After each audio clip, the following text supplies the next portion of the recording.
Good evening. I'd like to call the August 7th work session of the Keystone Central School District Board of Directors to order. We're going to start out with a flag salute and a moment of silence. I pledge allegiance to the flag of the United States of America and to the republic for which it stands, one nation under God, indivisible, with liberty and justice for all.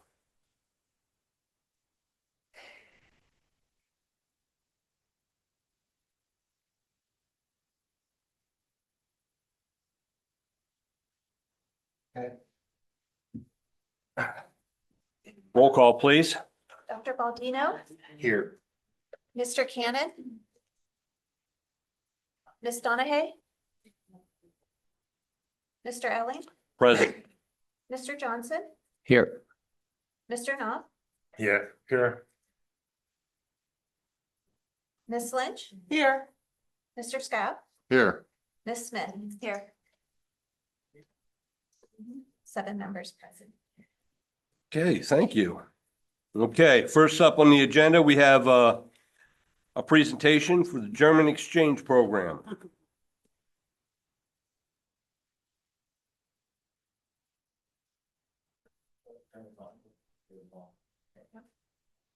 Okay. Good evening, board. It's a pleasure to be back. I was with you guys in October, just after the Germans had been here. And I hope you guys remember that presentation. Some of our students spoke, and that went swimmingly well. And just recently, this beginning of summer in June, we got to go over and experience what the Germans experienced while they were here. So I thought it was rightly fitting that we came in and gave you a little bit of an update on how our trip went and share with you some of the things that we experienced. The majority of the students that went on the trip are not able to be here tonight because of either family vacations. Some of them are working, some of them are already off at college, but we do have 2 of our students with us that'll talk a little bit. Colton, I'm gonna hit the next slide, please. Just to remind you guys a little bit of the facts of our exchange program. It does take place with a school that's located there where the red arrow is pointing in southwestern Germany, in a little town called Buchen. The name of the school is the Burkhardt Gymnasium. Gymnasium is the German word for high school. Colton? This exchange has been in place a very long time. Some of you that have been around for a while will maybe remember that this was started in the 1990s at Lock Haven High School by Herr Hopkins, who just recently passed away, Thomas Hopkins. And the way our exchange works, Germans come here to CMHS in the fall, have a 10-day stay. Each German is paired up with a CMHS student, boy to boy, girl to girl. And then our families here are responsible to house, feed that German, and give them the best American or Central Pennsylvania experience that they can have. This year we had 18 students from Germany that were with us, and 18, of course, of our students then went to Germany, and 2 of their teachers were with us as well. Colton? So while we were in Germany, the schedule was made up by the Germans. We never have to worry about that, just like I make up the schedule for when the Germans are here. We had 2 days where the kids were in school because their school year runs differently than ours. Their school year goes all the way till the end of July. So school was still happening while we were there. So we spent 2 days in their school. They followed their partner around their daily, day-to-day routine. The first day that we were there, we did, a lot of our students gave presentations on Central Mountain, on Central Pennsylvania, on America, to all of these various German classrooms. We were officially greeted by the mayor of the city of Buchen, which usually happens every time we go over there, a very formal meeting in the 1,000-year-old city hall that they have there. We took field trips to the cities of Heilbronn, Würzburg, Nuremberg, and Stuttgart. I have some photos I'll show you guys later. Some of the things that we saw: medieval art, Baroque palaces, Nazi parade grounds, the Mercedes-Benz Museum. Our students all got to live with German families for the entire time that they were there. They enjoyed new foods, and they got to travel by plane, and we were on trains, and we were also on city buses while we were over there. We walked a lot, too. Colton? So I always ask students, why do you want to do this? Or they ask me, why should I do this, Herr Maidenford? And I always come back to these 4 points. 1, most likely you're going to make a friend for life from a different country, and that's a valuable experience to have. But you also get to experience a new culture in a way that most people never do. The things that our Central Mountain students got to experience in Germany, some of the things tourists that go to Germany would get to experience, but a lot of things they wouldn't. We had students that got to go to grandparents' birthday parties, what tourist gets to experience real German family life, or just the fact of living in a German house with the differences that come along with that, like no air conditioning, which we'll talk about later. They also got to use the German that they've learned in school And, most importantly, especially in this day and age, it helped them become and understand the idea of becoming a global citizen, which is part of our mission, I think, here at Keystone Central as well. Understanding that there's something way beyond the little corner of the world that you live in. And that could be good, it could be bad, depending on your experience. Colton? So a couple pictures to share with you. This is on our the very first plane. Flew out of Newark, New Jersey on Iceland Air, which meant we had a layover in Iceland. So the kids had to go to Iceland. The flights were all great. You can see we're happy there because the flight hadn't taken off yet. Everyone was still fresh and excited and ready to go. Colton? This is, we're in our German partner school. As you can see, these are all Central Mountain students that are standing, giving a presentation that we put together on our high school, on Pennsylvania, on America. And what you can't see is the classroom that's sitting behind them. Of course, they're off to the right. It was about, 18 to 20 German teenagers that were really engrossed in the conversation because they asked questions. And one of the neat things we did whenever we gave these presentations, the kids would give the presentation and then there would be discussion time. And we partnered, like one of our Central Mountain students would sit down with 3 or 4 other German students. And then they talked about what's life like as a teenager in the United States. What's life like in Germany as a teenager? So, and they had a lot of that cross-cultural exchange happening throughout their day in the normal schools, in a normal school day. Colton? Yeah. Did you do the presentations in English or German? We did the presentations in English for a couple of reasons. One, some of my students were nervous enough to get up in front of a room full of Germans, and they felt more comfortable doing it in English. And we're going to be realistic here. The German students, their English is all fantastic. Yeah. So, it wasn't an issue. Ricky, who's here with us tonight, before we left, put a video together where he went around the whole school and videoed the school, and he sat down with Dr. Redmond and Mr. Varelli, and they gave statements about, thank you for, being part of this experience, blah, blah, that type of stuff. And we put the German subtitles underneath Dr. Redmond so that your German was perfect. So when the video played. Was it dubbed? AI is a wonderful thing. Colton? The one thing, if you don't know about the Germans, is the Germans love to walk. They are a walking culture, and their infrastructure is set up to do that. One of the field trips that we do in the next town over from our partner school is a cave, much similar to any cave here. It's a limestone cave, so stalactites, stalagmites. But in the true German fashion, we walked from the school to the cave. How many miles was it? 4 miles, 7 kilometers. And it was a beautiful day, as you can see in the photo. And we walked through the countryside, so they got to walk past some cows and some cornfields. And not one Central Mountain student complained to me, anyway, during the walk, that it was too long. And as you can see, we had the whole crew of us. It was all the 18 Germans and the 18 Americans. It was one big happy army marching through the fields there in Germany over to the cave. Did you happen to have the wonderful aroma that comes with yeah, but it smells different in Germany. It really does. It really does. Yeah, it does.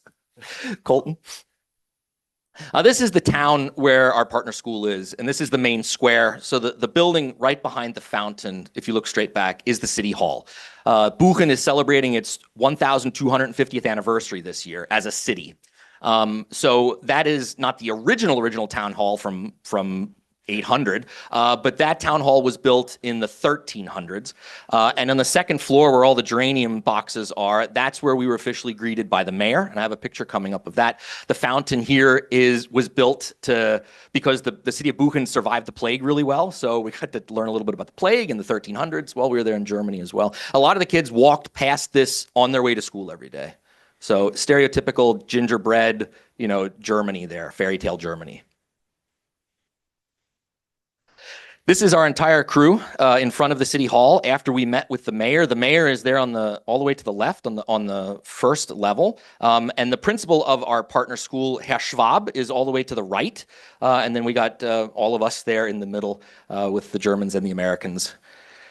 And this was the picture that made it in the front page of their local newspaper while we were over there as well. They did a really nice write-up on our exchange and us being there. Before we left, I talked to the mayor of Lock Haven, Joel Long. I said, hey, we're going to Germany. It had been 5 years before COVID that we were over there. And I asked him if the city of Lock Haven would be willing to write up an official proclamation to remind us of the friendship that our two cities have. And he absolutely said, for sure, definitely. was able to put that together before we left, so we were able to present the mayor with an official proclamation from the city of Lock Haven and the county of Clinton that our partnership, our friendship is something that has been in place for 30 years, and we hope that it will last at least 30 more, if not more, in the future. The mayor was quite surprised by that and very honored that our city local government was willing to do something like that for their little city. So we did travel a lot because buses are super expensive in Germany now, just like they are here in the United States, to rent a bus. We used public transport, which meant we were on trains a lot. It means sometimes you have to wait for trains to get there. This is on a train platform in Nuremberg. As we were waiting, we got on one train and we were connecting to another. So kids got to experience that aspect of travel too, that, you know, some tourists do get to experience. But it required them to make sure they knew where they were, that they were watching the time, that they were at the right platform at the right time, that if they went to go get a coffee or to go get a bite to eat, you got to be back here by a certain time. Don't miss the train, right? We never had any kid miss a train, so it was all good. That's good. This is another shot of Germans and Americans together. This was at a science center that they took us to in the city of Heilbronn. On the roof, they had a really nice like patio that you could walk out and you could see the whole city from. Again, we were blessed with wonderful weather while we were over there. It was super hot, but we had no rain the whole time we were there. So it really worked out well for us in that sense. One of the other trips we went to was the city of Nuremberg, which, if you know your World War II history, is where Hitler and the Nazis had their official parade grounds. If you've ever seen any of the footage of when they had these massive parades pre-war, we got an inside tour of the actual building that this was supposed to be the Nazi Congress. This was their grand scheme that would be for the 1,000-year Reich and all that. It never got finished because the war interrupted it, but we got a tour of that, and then we got to go on the parade grounds and up around this lake that was there, and the whole time the guide was constantly showing us photos. This is what it looked like in 1933. This was the indoctrination that the Nazis were trying to do to the German people. And those tours, our Americans always got an English tour so they could understand for sure and not miss anything in translation. I'll let, when the kids talk, maybe they can talk about how impressive this tour was, to be walking in these same, the same steps. And you could see from the photos, we're standing exactly where Hitler stood or where, Goering stood. It was quite powerful, to say the least. This is from there as well. That little platform there is the famous place where Hitler gave the big speeches when they had like 30,000 soldiers out in front of him. So we were right there for all of that as well.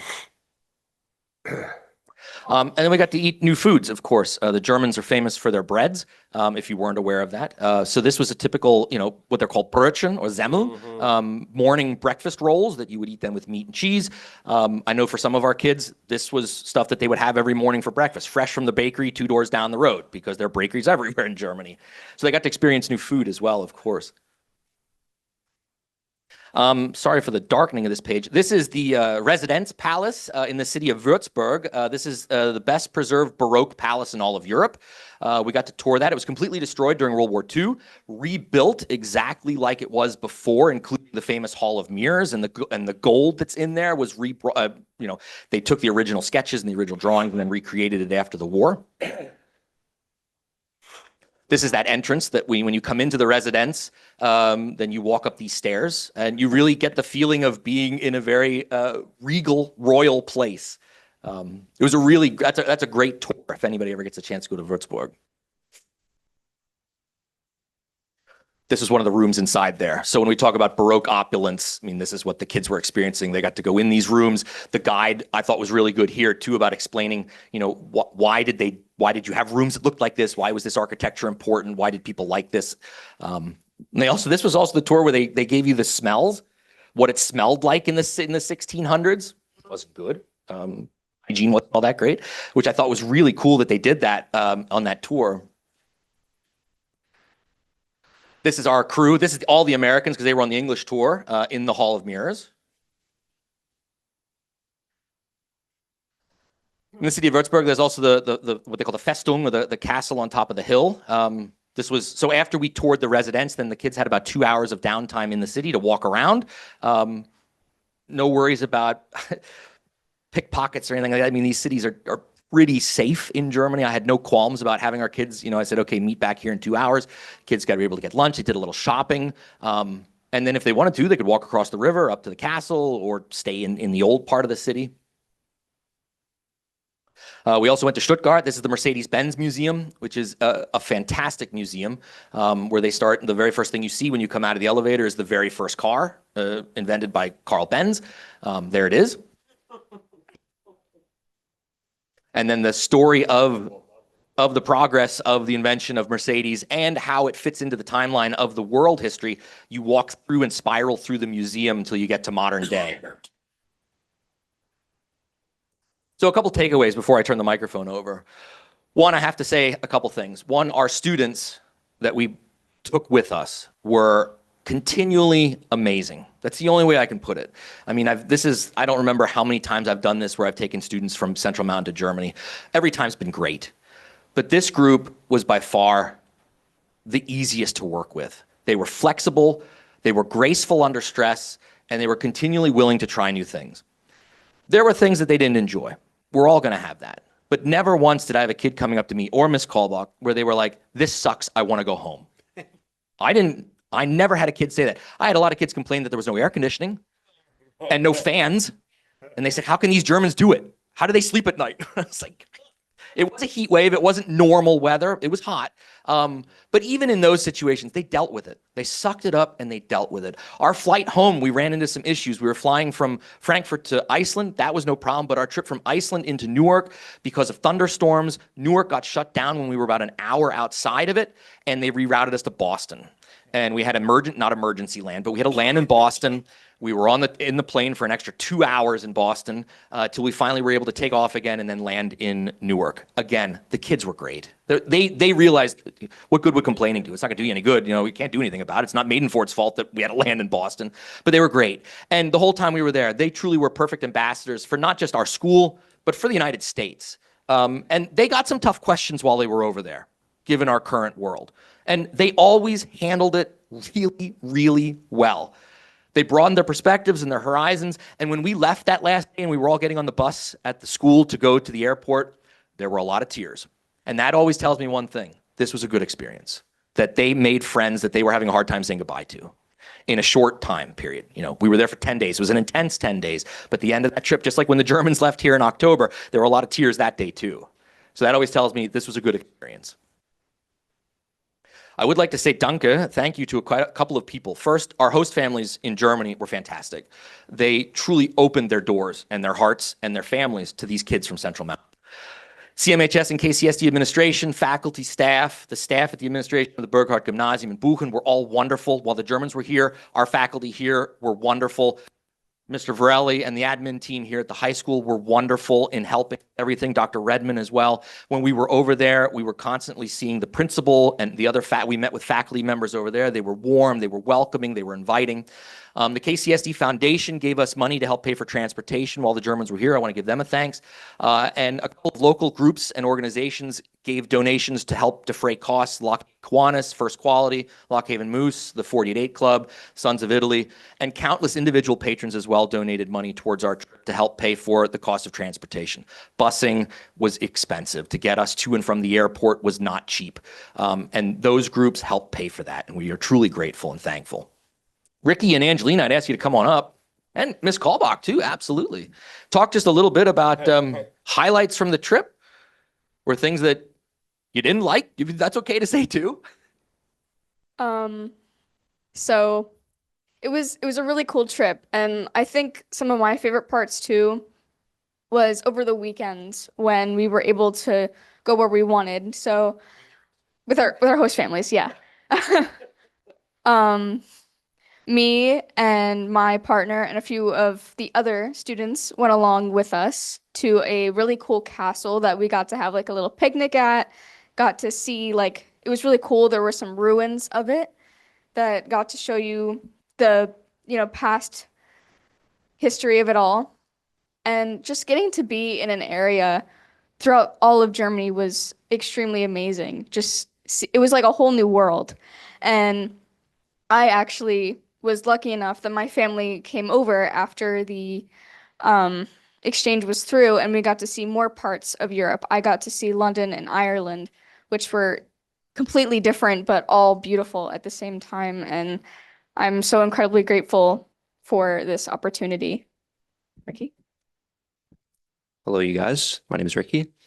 When I spoke here last time in late 2024, was that October, November? I really drove home. I don't think anything's perfect, but the pairing of the students was the closest thing to perfect. And I thank Herr Maidenford for that and the teachers over at BGB. And further than that, the family bonds were amazing. The family that I stayed with were amazing. I would like my family to go over and meet them, you know, someday, of course. And they, of course, like you said, they shed tears. It was fantastic. A little story I'd like to tell. I was a part of student government when I was here at the high school. I just graduated this year. Every year we'd go to a Senator for a Day hosted by Chris Dush.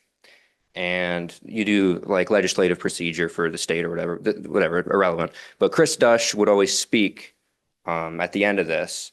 And one time, I don't know why he said this, but he said, anytime you leave the country, you'll be thanking God whenever you come back and you land here. And I was like, yeah, right. You know, I wanted so badly to be like, yeah, right, you know. But then when I was over in Germany for 10 days, like, you do miss the United States, right? Even though a lot of the things are similar, like the landscape, a lot of the way people act is similar. We're both Western countries. There's a lot in common, but I couldn't live there. I'm an American, you know. I guess whenever I heard that from him, I didn't really understand what that meant, but I certainly do now. And I think that if you guys have anything to do with it, I highly urge you to continue this program. Okay.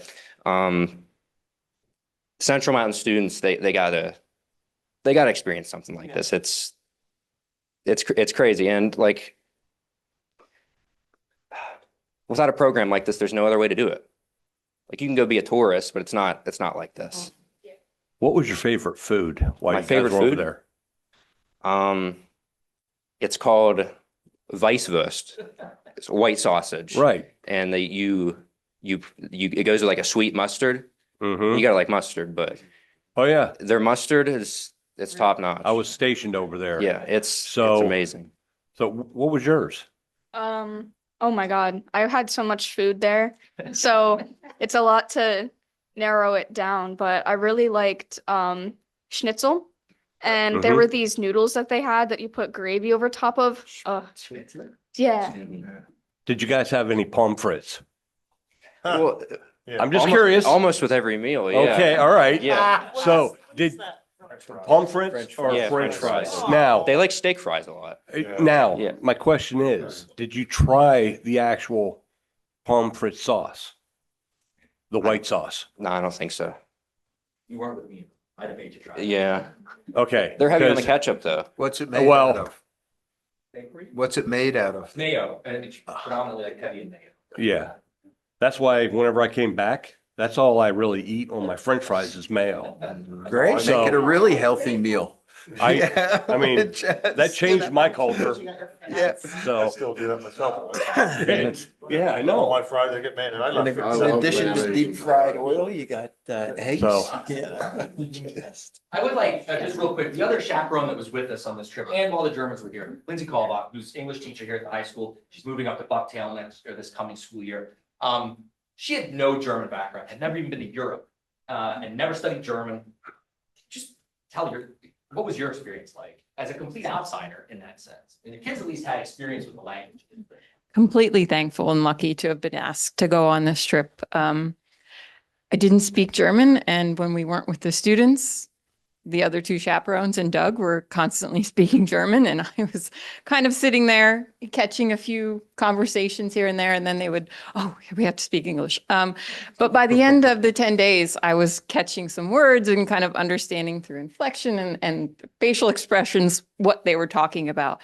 I knew when they were talking about things at school, because they were some grumbling at times, but and like I could catch when they were talking about family and all of those issues. So I picked it up rather quickly. But one of my favorite things to experience was when we would leave the students for the day and they would go with their families, and then we would meet up with them on the next day for a field trip, and they would loved to tell me what they did that night.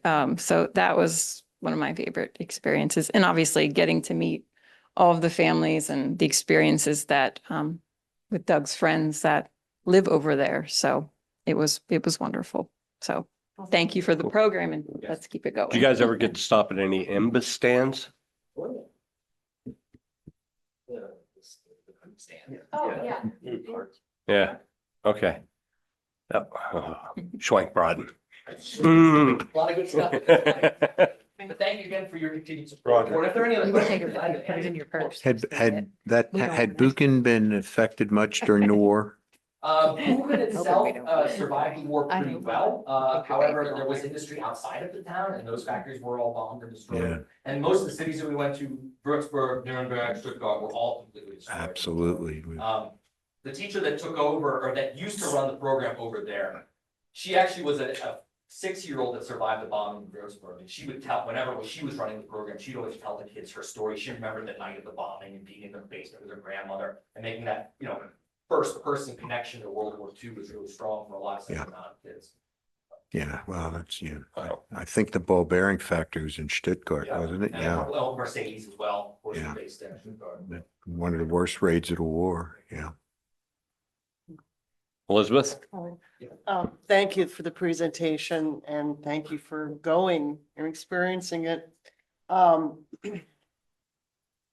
can't tell you how excited I am whenever international programs go on, and I'm hoping maybe next year, more discussions, expand the program, maybe partner with another school district so we can get more programs. Part of a child's education is definitely getting away from the home, experiencing new things, and you're gonna be credible adults. Yeah, they are. Seriously. They all are. They all are. Mm-hmm. I can't speak highly enough about the 18 kids. we took care of. Yeah, and that's incredibly money well spent. I'm so thankful you went. Thank you for everything. Butch? Yeah, I just, Lindsay, I feel for you. 'Cause I know when I first got there in 77, I could order a beer and a plate of food, about it. Beer Ein is Bier simple. bitte. Ein Bier bitte. Yeah, that's simple. Yeah. Usually by the time I left, I was speaking pretty good. Well, my daughter lives in New Jersey and she gets a German exchange, she was born there. She gets an exchange student every year. I was petrified thinking, it's been 40 years. Can I even ask this kid if he wants a soda or anything? His English was better than mine. Oh, yeah. So, yeah, so it's Yeah. amazing how they speak such fine English. When I lived over there, I was so far out to nowhere, our landlord didn't speak English. I spoke a little German. My wife had French in school. We could communicate a little bit that way. I flunked French. I wasn't that good, but hard to believe I wasn't a good student, but yeah, but we could communicate. Time we were done, we could all order food, we eat together, we drank together, we had a good time together, but you have to get that worldwide experience. I think that's better than Absolutely. anything else we can do. Great.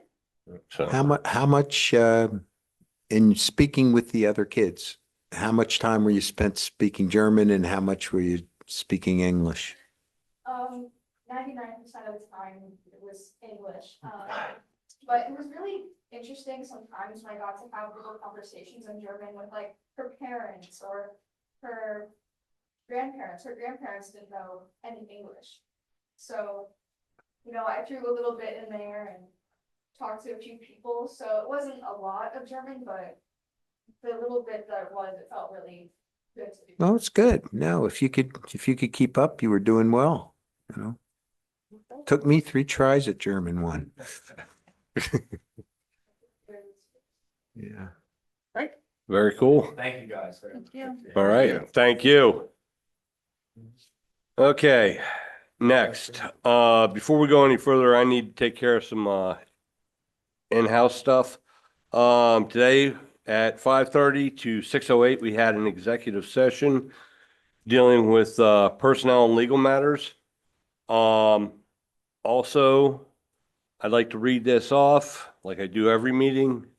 Good evening, everybody. As we begin tonight's meeting, I'd like to take a moment to remind all in attendance of the expectations we hold ourselves and each other. This board is committed to conducting its work with professionalism, civility, and respect. We ask that everyone present, board members, staff, and members of the public join us in maintaining a respectful and constructive environment.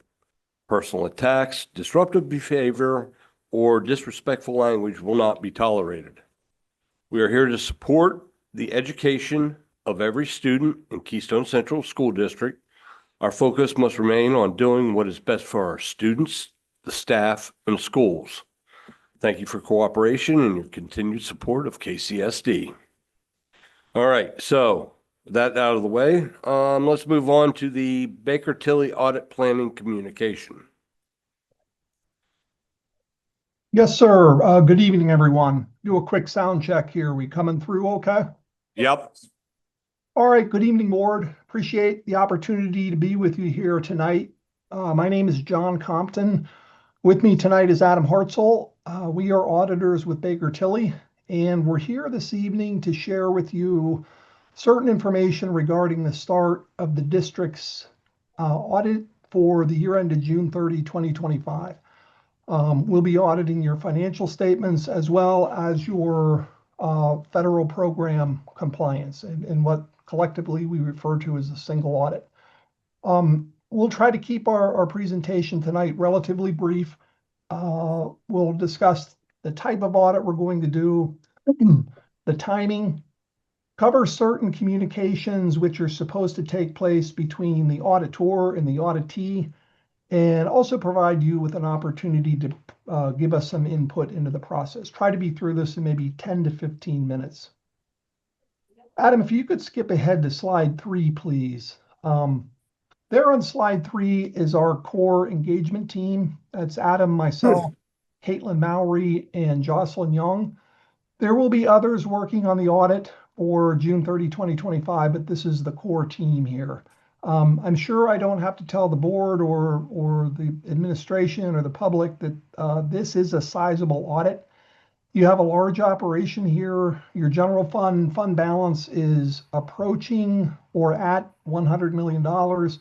There's significant cash and investments, capital assets, long-term debt, revenues, salary, expense, et cetera, et cetera. So it takes some time to work through this process and to get through it in a timely manner. We have included on this slide our telephone numbers and our email addresses. If there's anything that comes to you after tonight's meeting or throughout the course of the audit, feel free to reach out. Be happy to hear from you at any point in time. Over on slide 4 is a kind of a fancy timeline here, but suffice to say that we do the bulk of the district's audit work during the months of September and October. As I mentioned previously, the district is a June 30 fiscal year end. So your year runs from July 1st, in this case, July 1st, 2024 through June 30, 2025. It takes the business office a few weeks, 5-6 weeks or so to close the books, to make sure that everything is properly recorded, to allow time to record receivables and payables and make sure that everything that should be recorded in that fiscal year is recorded, to reconcile bank statements and investment accounts and so forth. So typically that Keystone is ready for the audit shortly after Labor Day, and our audit starts in earnest at that point in time. We pretty much work through the bulk of it, as I mentioned, in September into October, probably get about 85 to 90% complete by the end of October. The district itself has a financial filing with the Pennsylvania Department of Education by the end of October. I'm sure you've heard reference to the so-called AFR, or the Annual Financial Report. That's an internal document that closely mirrors your external financial statements that we audit. We make sure that we're through the audit process. We proposed any adjusting journal entries that we might have identified to the business office so that they can factor those into this AFR and get it filed with PDE. Then we typically finalize the audit and issue it on or around the holidays, certain years before, other years after.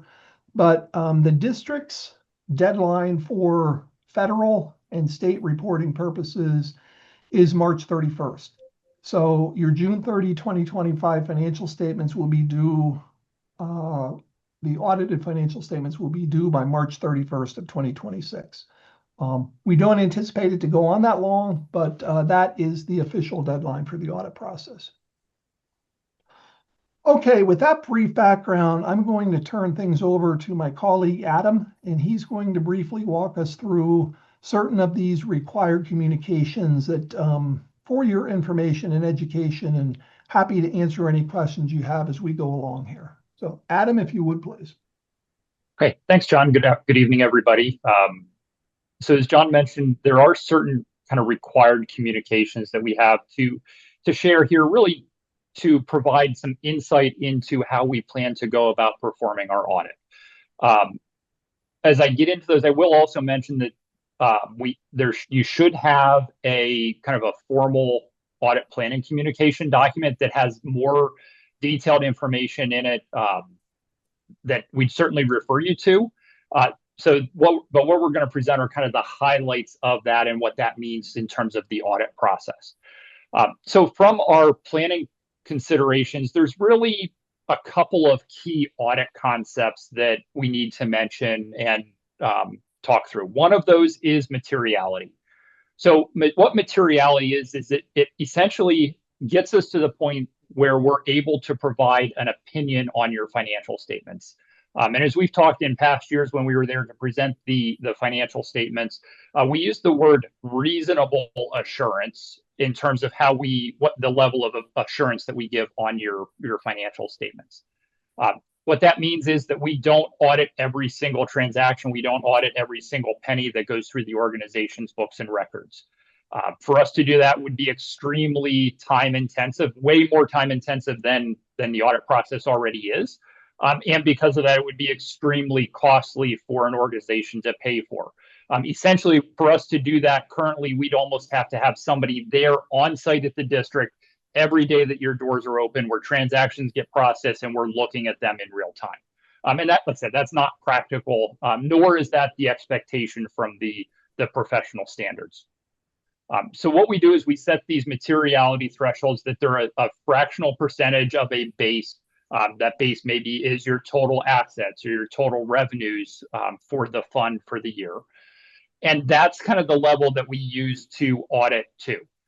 That doesn't mean that we wouldn't necessarily look at certain transactions that are less than those dollar amounts, but we kind of focus on the larger dollar amounts that are running through the organization, the larger financial statement line items. And as we work through that, we're gathering our evidence to be able to support our opinion on your financial statements. There may be cases where, as we're talking, you may hear us say something along the lines of, that's immaterial to the financial statements.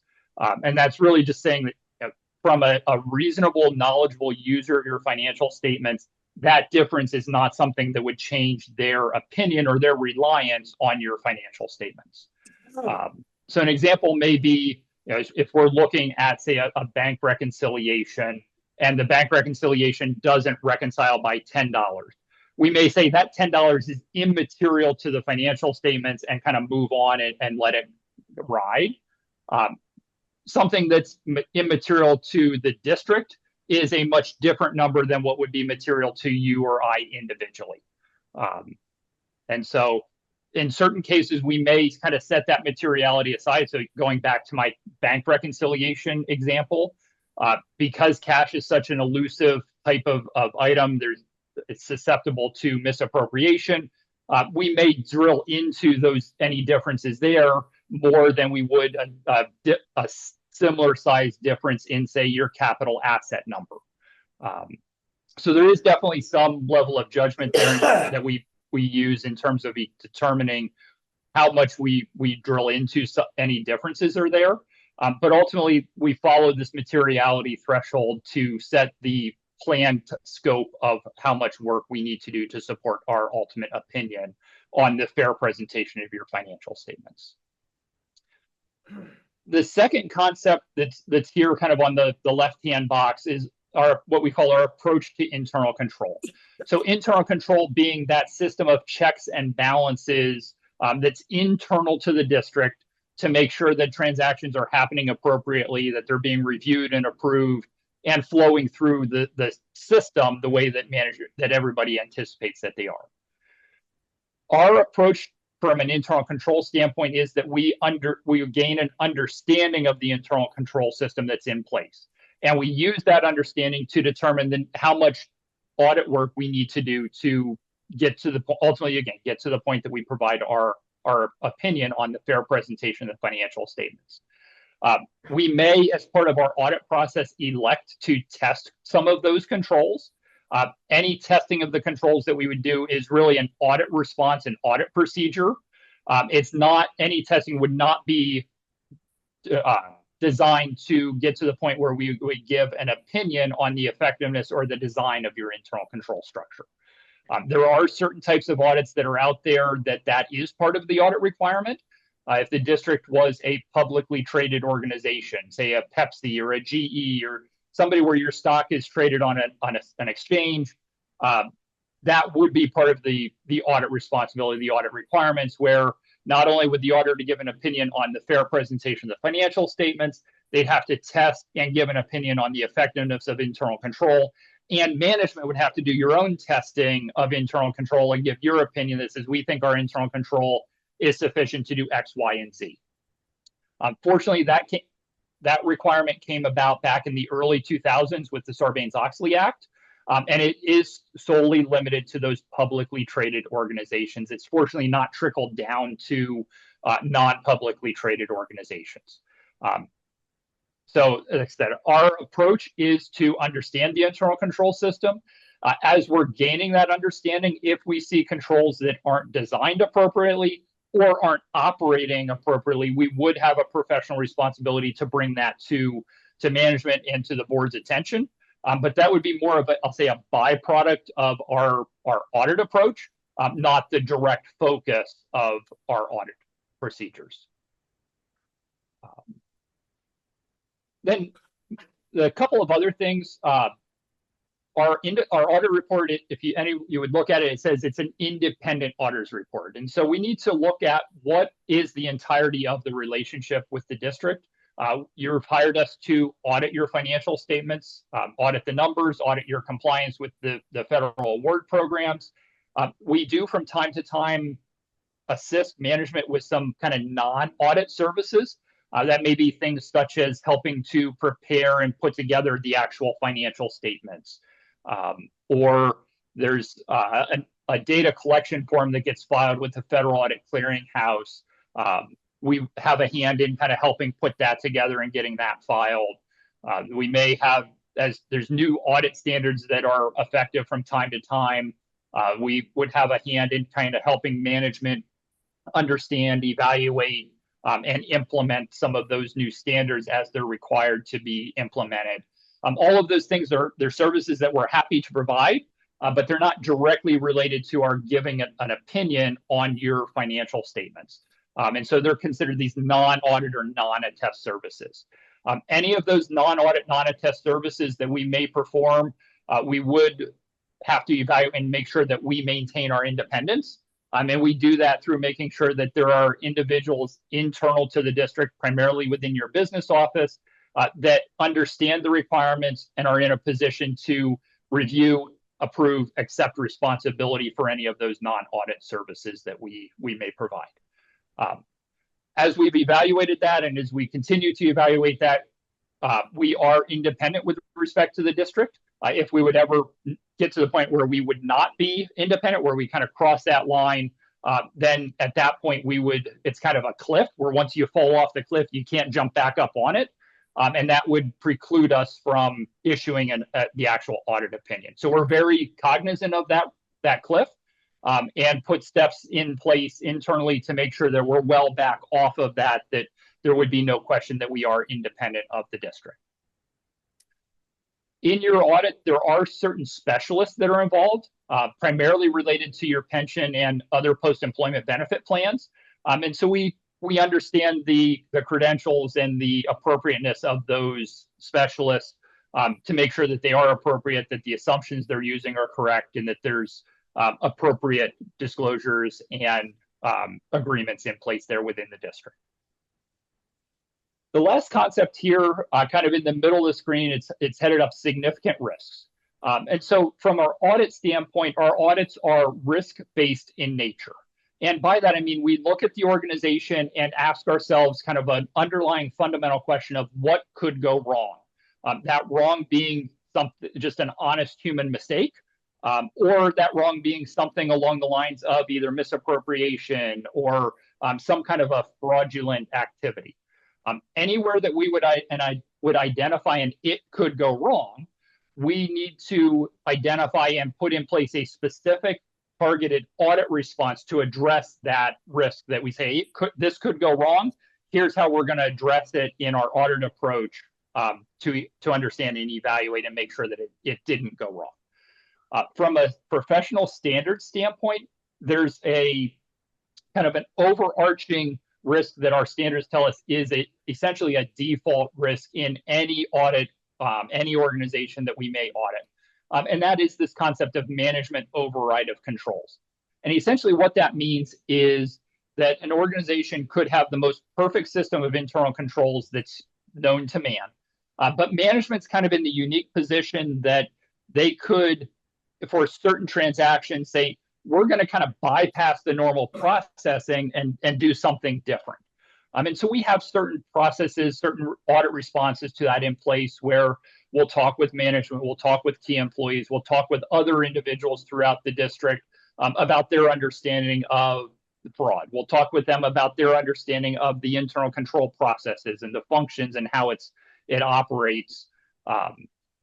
We'll look normally if there's transactions that are kind of happening outside of the normal course of business, it typically feeds into the financial statements in the form of a manual journal entry. And so we look at that population of manual entries and make sure that there's appropriate support for the selection of items that rise up that we need to look at. The second risk that we have identified here is is related to your federal programs. Because the district receives and expends a significant amount of dollars that start at the federal government and then work their way through either directly to the district or kind of indirectly through the Commonwealth to the district, all of that funding has various kind of strings attached to it. And so that's another risk that we look at to say, did you comply with the program requirements associated with the programs that we would be required to test? The last concept here, and I kind of mentioned it a minute ago when I was talking about that management override of controls, any audit that we perform, we also have to consider the possibility that there could be fraud occurring within the organization. And so, as I mentioned, one of the things we do is we ask management, we talk with others. I'll ask the board here in a second if there's anything you think we need to know about from a fraud, from a non-compliance standpoint. I'll also preface this by saying that, as John mentioned earlier, and in the handouts that I referenced, our contact information is available, and we're more than happy if you think of something after this, or there's something that you think is better to kind of bring to our attention offline. We're here. We're more than happy to talk through anything at any point in time throughout the year. So, kind of with that background, we also are not really aware of anything significant. But is there anything that anybody there on the board thinks we should know about from a fraud, non-compliance, or just concern standpoint that you have in regards to the audit process or the district?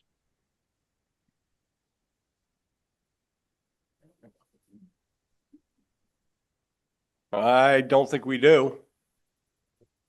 Okay. All right. So with that, we appreciate your time. Certainly, if there's questions or if there's things you like I said, you think we need to know about, we're here.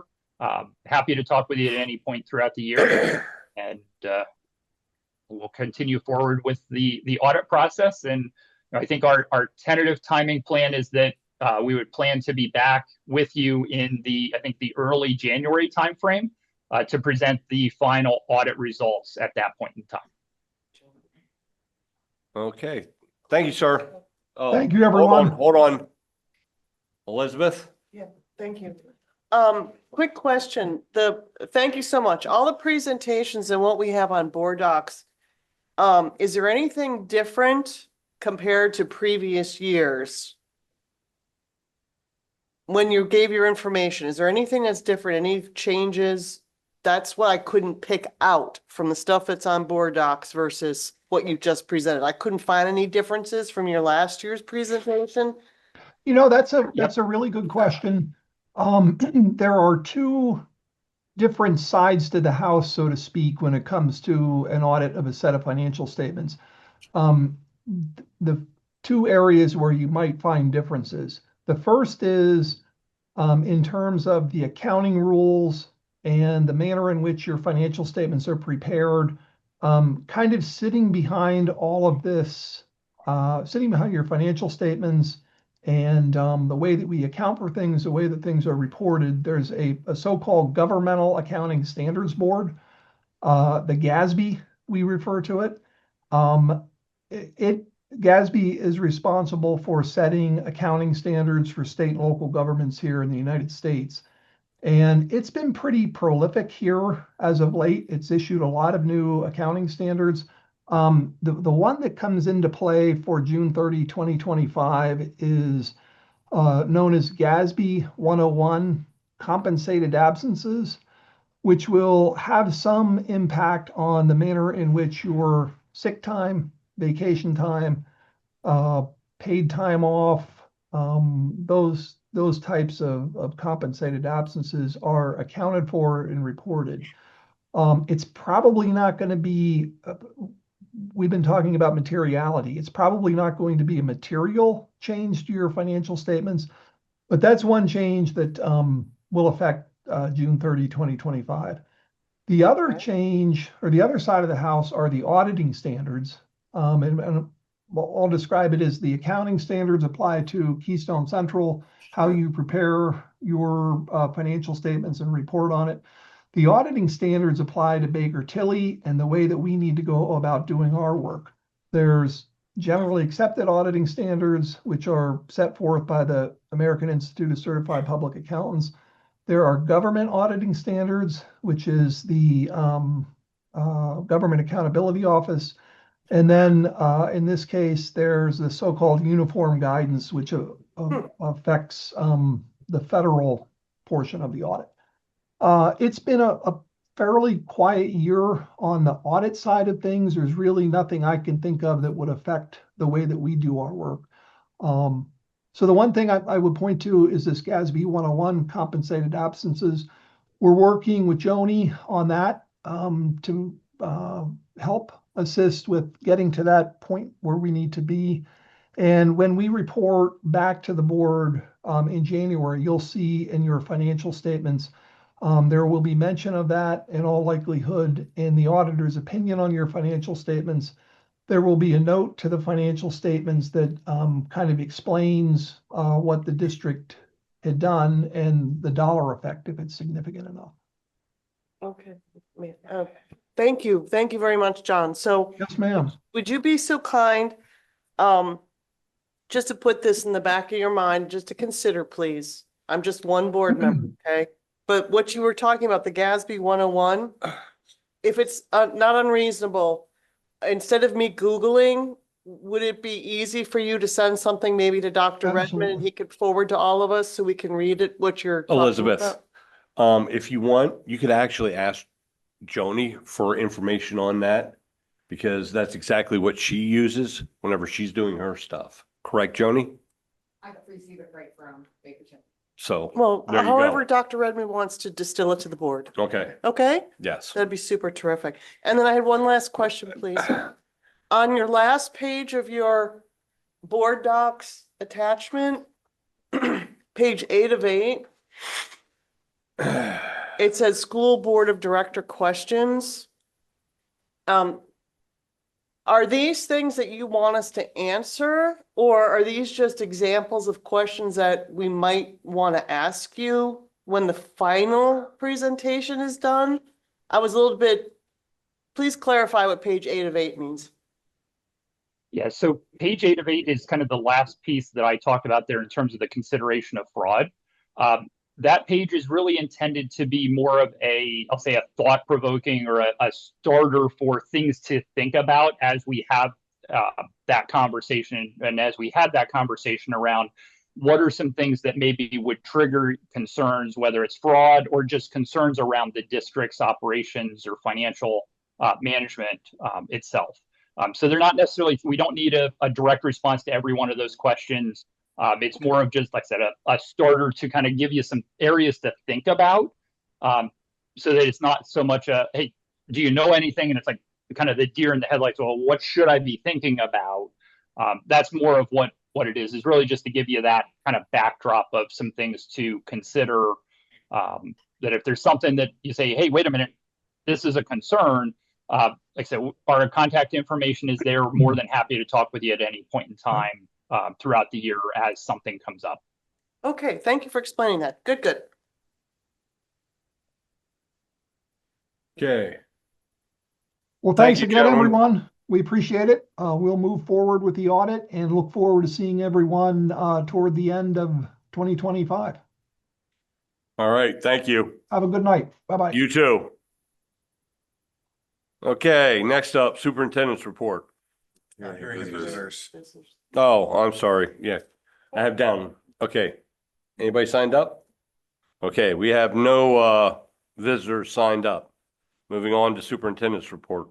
I have a few things that I want to talk about. First of all, earlier today, we got some really good news from the state, and that is that our title funding has been released. So that is we That's had awesome. a couple $100,000 that was held up in Title 2, 3, and 4 monies that has been released. And we are also worried about whether or not all of our title folks are going to have to go and reapply. It looks like they just turned the switch on and all of our stuff that we had applied was there. It all looks the same amounts that we had anticipated. So that was really good news. That got released today. So we're really happy about that. Great.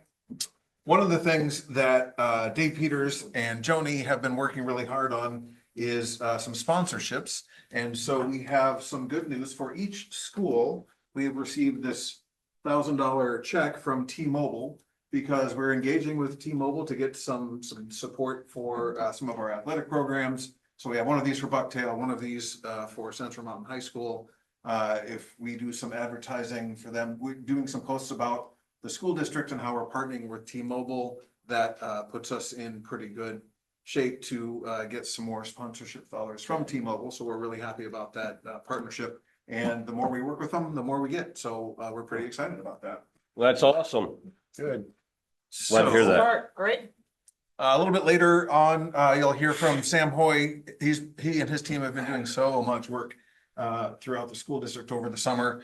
We've had a lot of really great local contractors that have been getting a lot of work done. We're in kind of the last scramble before school starts. We only have a couple of weeks, and teachers will be back, and then students the week after that. So there's a lot going on all over the place. Again, you'll hear more about that from Sam. Earlier today, we had summer workers luncheon. I mentioned something about that in my weekly memo that the administration found it important enough to continue to celebrate the people who put in extra time and effort over the summer to make sure that everything that needs to get done to prepare our schools for kids to come back work extra hard. So we put on a luncheon for them today, and I think it was well received, and it was nice to kind of spend some time with the folks that are doing everything from painting to getting the attendance together to the folks that are working here in central office and technology, all the things that folks work so much on over the summer to get working.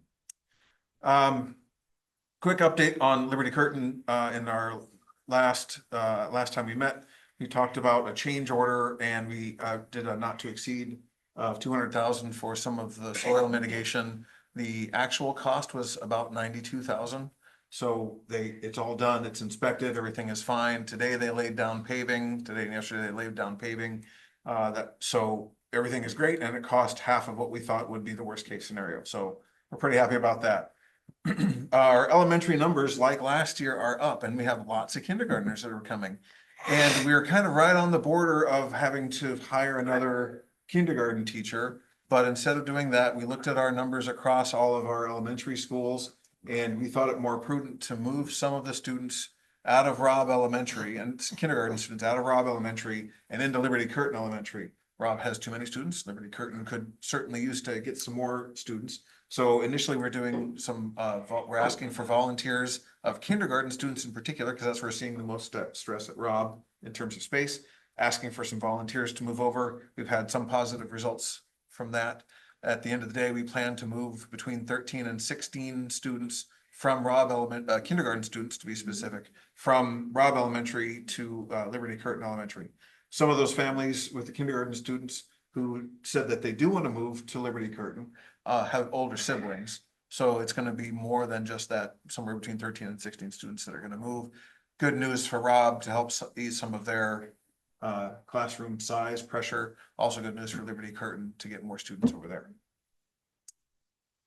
The last couple of days in this room, Take to schlep the kids out to Liberty Curtin. about 15 or 20 minutes. So we're working through some of those logistics as well, but we're taking the area where we have too many students and putting them where we have not enough students. Sure. Are the parents driving the children No, we're or, gonna use a shuttle. so what time are the kids gonna be? It's gonna take about 15 minutes to shuttle from one school to another. But for the elementary kids, what time will they be starting then? Their start time won't change. What time is that? Off the top of my head, I don't remember. Okay. The normal busing will happen when the students arrive at Liberty Curtin through the buses. We'll have a shuttle to take them from there to Liberty Curtin. With the numbers at Robb and Woodward being at 22 to 24 kindergarten kids, Yep. isn't that a huge amount of work for one person? Do you have like a floater that can float around and help a teacher if you have a kid mess their pants or something and can go help them and do stuff, or are they just lock the door and there you are? Well, that's kind of true for all of our classes and all of our teachers. We have one teacher for a group of whether it's kindergarten students or high school students, we have one teacher that's in there that needs to take care of those students. We have administrators and other folks that can help in those kind of emergency situations come up. Okay, So it's not as if something happens in the classroom, there's no help for the teachers. okay. Yesterday and today, faculty from each of our buildings came in to work on PBIS. Remember, that is our positive behaviors, interventions, and supports that help build positive culture and climate throughout our schools. They came up with some great plans yesterday. Each school heard from our facilitators on some really great ideas about building that positive culture and climate. Came up with individualized plans for each school that they're going to implement across the year. And then today, again, those teams met and we're looking at so yesterday was about tier 1, the thing that all students were getting. Today, they learned a lot more about tier 2, and they're building up to be able to think about what those tier 3 supports look like in each one of their schools. So some great planning in our schools that was happening today about the culture and climate in particular. The last thing I want to talk about is that we are once again going to be doing our community parade. It's happening on Thursday, September 25th at 6 o'clock downtown Lock Haven. We're inviting, of course, all of our elementary schools. Lock Haven University is going to participate. It's going to be open for our sports teams to participate as well. We have marching bands that are our marching bands from both Bucktail and Central Mountain are going to be participating. I think it's going to be a great event. It'd be great to see the board there. That's Thursday, the 25th of September at 6 o'clock. That's all I have for right now. All righty, thank you, sir. Okay, next up, committee reports. We have none. So let's move on to reports. Okay, this is informational discussion issues. Treasurer's report. Questions? Financial reports. Questions? Yes, I do. Okay, Chris. If you go down to page 3 Which one? on the financial reports. If you go down to page 3, under like percent used. Okay. It's really small writing. But I'm looking at percents used on the different stuff. And a lot of them are way over on the percentages. And I'm just curious what caused that, because like in the second group under 1200 special ed, there's a line there, other purchase services, and it's 51,214.37. Now, is that a dollar amount or is that a percentage amount that we went over? You're on page 3. Yeah, Where are you seeing the 51,000, I Chris? I see what you're talking about. 100% used. Yeah. Yeah. It looks like it's a dollar amount, but It's- No, so if you look over and you can see that, for those, that line, the 500, the other purchase services, we budgeted 14,100 between last April and May when that was budgeted. right, In the course of the school year, you can see that what we actually expended was significantly more than what we budgeted.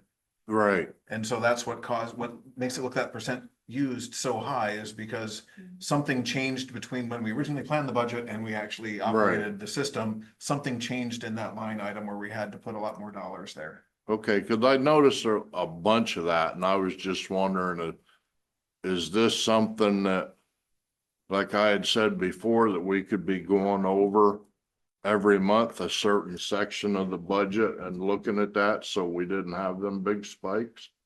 That's where our cyber charters sit. Would you use the microphone? Okay. please? In the special ed and that's special Okay. ed's charter. All right, cause I was just going down through it and it's like, wow, there's a lot of stuff that went way overboard. So I was just curious about it. That was it. Well, And what we could do to fix that. Some of that is just normal changes that we didn't expect, and that in the case of, we had more students than we anticipated that went to cyber schools, and we often see when students go to cyber schools, they are found to need an IEP. And so we didn't budget for them to go to cyber charter, and then the cyber charter doubles their money when the students get IEPs, doubles the tuition cost.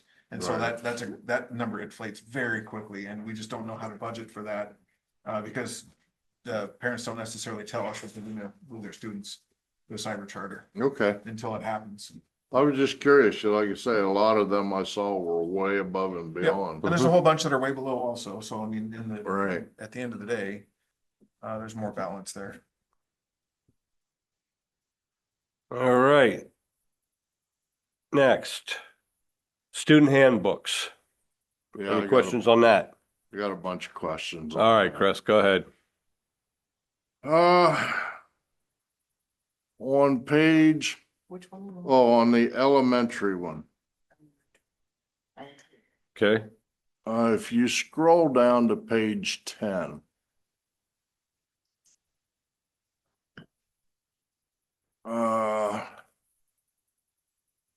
Under the boxes there, it says general rules / expectations.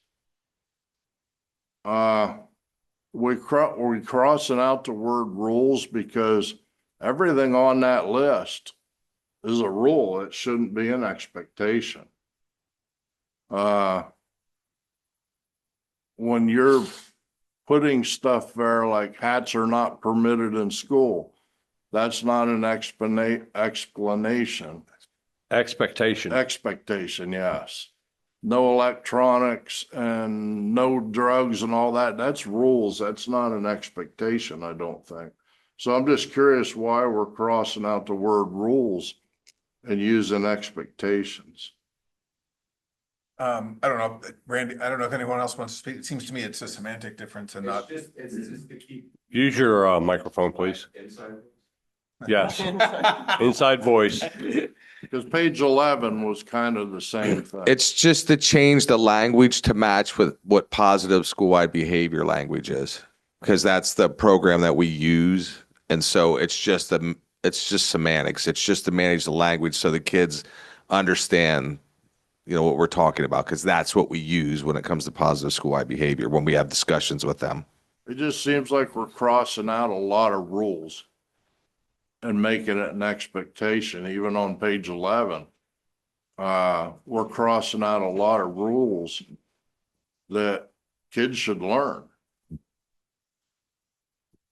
Yeah. So when it comes to, it's not getting rid of rules, it's setting expectations. So it's just semantics based on the way things go. So the kids are all taught, these are the expectations of what's to occur in school. And that's, It's just to follow the language that each school teaches. It's not taking rules away. It's just, I guess, switching it to the language that they understand in each school, because that's the program that we want run through positive school-wide behavior. Okay. Chris, hold on a second. I want to follow up on that. Okay. All right, so for the recess expectations, okay, I'm looking at that and I'm scrolling down, and underneath that box, I see lined out, wrestling, karate, tackling, and horseplay are not allowed during recess periods. Why was that dropped? Those things aren't allowed during recess, but we didn't feel that it was necessary to keep them in there. We kind of chuckled when they were in there, so we thought it was more consistent language and presentation to use our expectations of this is what it looks like to be safe, responsible, respectful, kind, and present on the playground and at recess. So we thought that was cleaner to have it presented that way and to keep with a consistent flow of what our expectations are and what how the kids are used to having them presented. But those things are certainly not permitted on the playground, and those expectations will be taught to the students. But we thought to have it in the handbook, it was cleaner to keep it in the format that we have up above it. So what I'm to understand is that all these things that you just lined out are being picked up by the graph. We didn't feel the need to outline them specifically like that because it really could, your list could go on and on and on.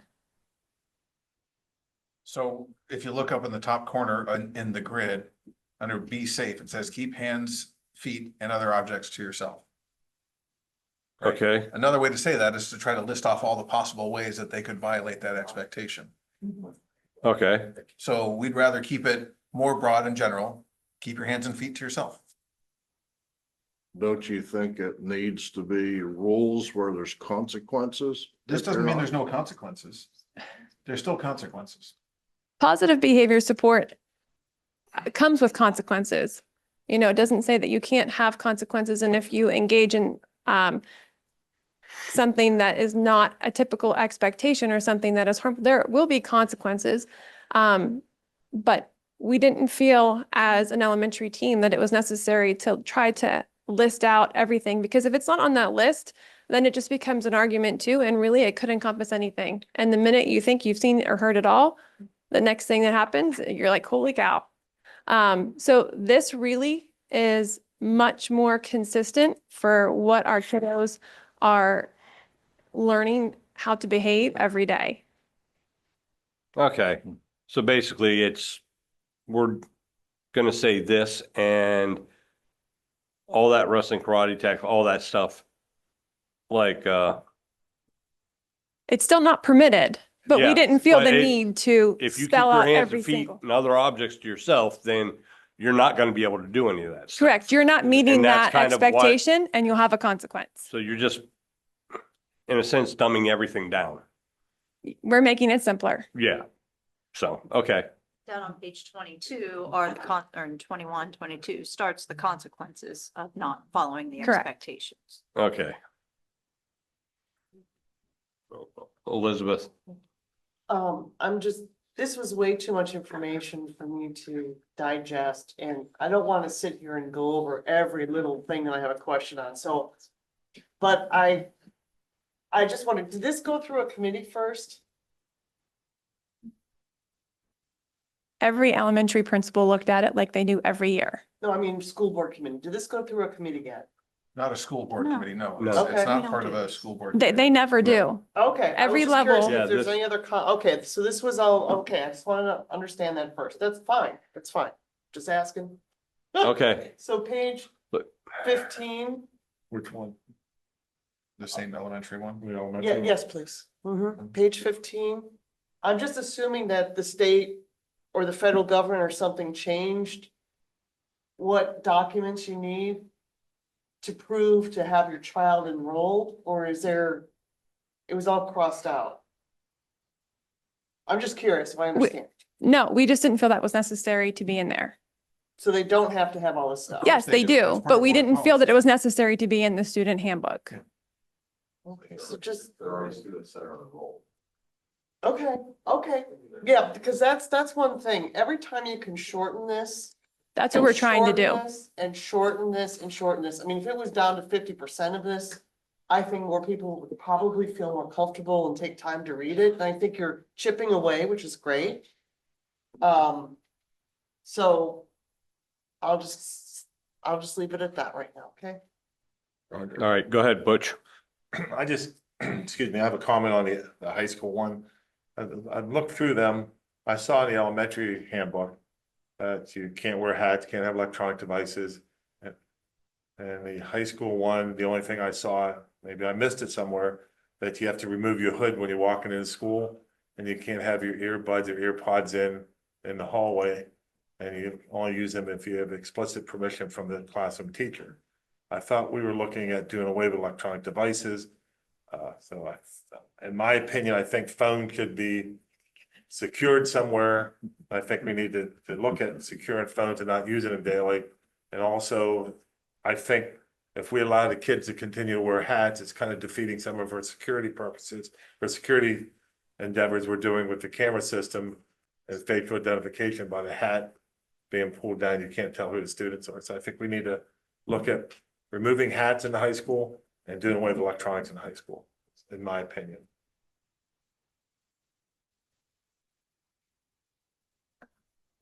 All right. Well, what's I got a couple more yet, Roger. Okay, Chris, continue.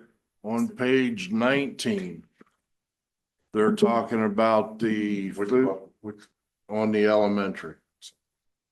They're talking about, it's in the second paragraph, the food nutrition service department's declining balance computer system, da, da, da, da, da. It says, deposits can be made online 24/7 by using Easy School Pay with a transaction fee. Should it be listed what the transaction fee is? It's based on the percentage of what you pay. It's what? Use the microphone, please. Randy's holding on to it. I'm telling you. He still wants to use his inside voice. It's based on the percentage that the family chose to put in at that time. So it's not like a set, she could probably list the percent of the amount that would be charged. Right. But that all comes from Sharon's office. And so the fee itself will change every time dependent on how much money the family chooses to put in. Because they could Okay. choose to make a one-time larger deposit and get charged one fee, or they could make a deposit every other week if they wanted and get charged a smaller That's fee. what I was getting at. I didn't know if it was $2 per transaction It's a or what. percentage of what you're putting in. Okay. The other thing I had, and it went for all three of the schools, the elementary, the middle school, and the high school. It's changing under homebound instruction. Christina Manning is the pupil services person, correct? Yes. Okay, but we're taking homebound instruction if a kid gets hurt, breaks their arm, or has a problem getting to school, and we're now transferring that responsibility to Mrs. Barnhart. Our special ed director. I would much rather see her stay specializing on the IEPs and special ed, because we have a high percentage of settlements and lawsuits. And I really think that she needs to work on whittling them down, and taking her away to do another job is going to pull her away from trying to fix that problem. There are not many homebound applications that come through, and I would say over half of them that do come through are identified students that we collaborate on anyway, because I'm not just going to approve a homebound situation for an identified student without collaborating with Dr. Barnhart. Well, I thought that should be something that you're doing because you're that pupil services person. Right. And And if that there's was, not that many, it's not that big a deal. that was just part of the alignment shift. Okay? No. That's all I'm gonna say. All right, thank you. Okay.